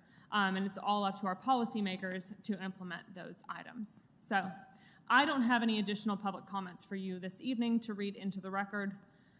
I think if we're looking at next steps and where we're going from here, Commission, our next meeting is October 30th, right here, 5 p.m., where we will recap, i.e. not get into all the nitty-gritty, but we will just hit a recap of where we've been. Let's get in this journey together and remember what we've done to get to a point where you as a Planning and Zoning Commission get to make a recommendation vote on our new zoning ordinance and our new zoning map. We will take public comment at this meeting if you will take public comment at that meeting, but it needs to be. But we will not be voting on any public comment because as I there will understand, not. So there will not be a. We will be putting online the finalized version of the map with the changes from this evening.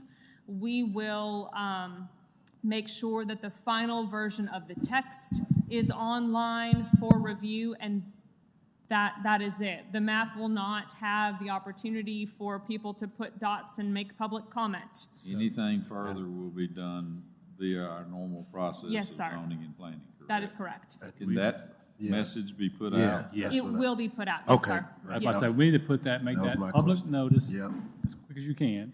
Wave the flags. And then we'll make sure it's in our written preamble as we start the meeting that night. Yes, sir. Correct. Absolutely. And it will be, I mean, if you recall how Framework as a plan was adopted, now granted, it was in the middle of COVID and we were all in this room without any of our friends, but it will be a little bit like that.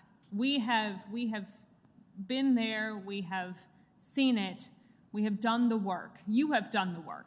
The public has done the work. And I think it's time to take a moment to celebrate the hard work that has gone into it. What day of the week is that going to be on? Do what? What day is the 30th on? 30th is a Wednesday. Wednesday. Ms. Christ, when is Yes, this, ma'am. when does this recommendation come before the council? The Tuscaloosa City Council, remind me of my dates, please. Huh? It will go to admin on November 4th and be introduced to the Tuscaloosa City Council on the 17th or 18th. November the 4th?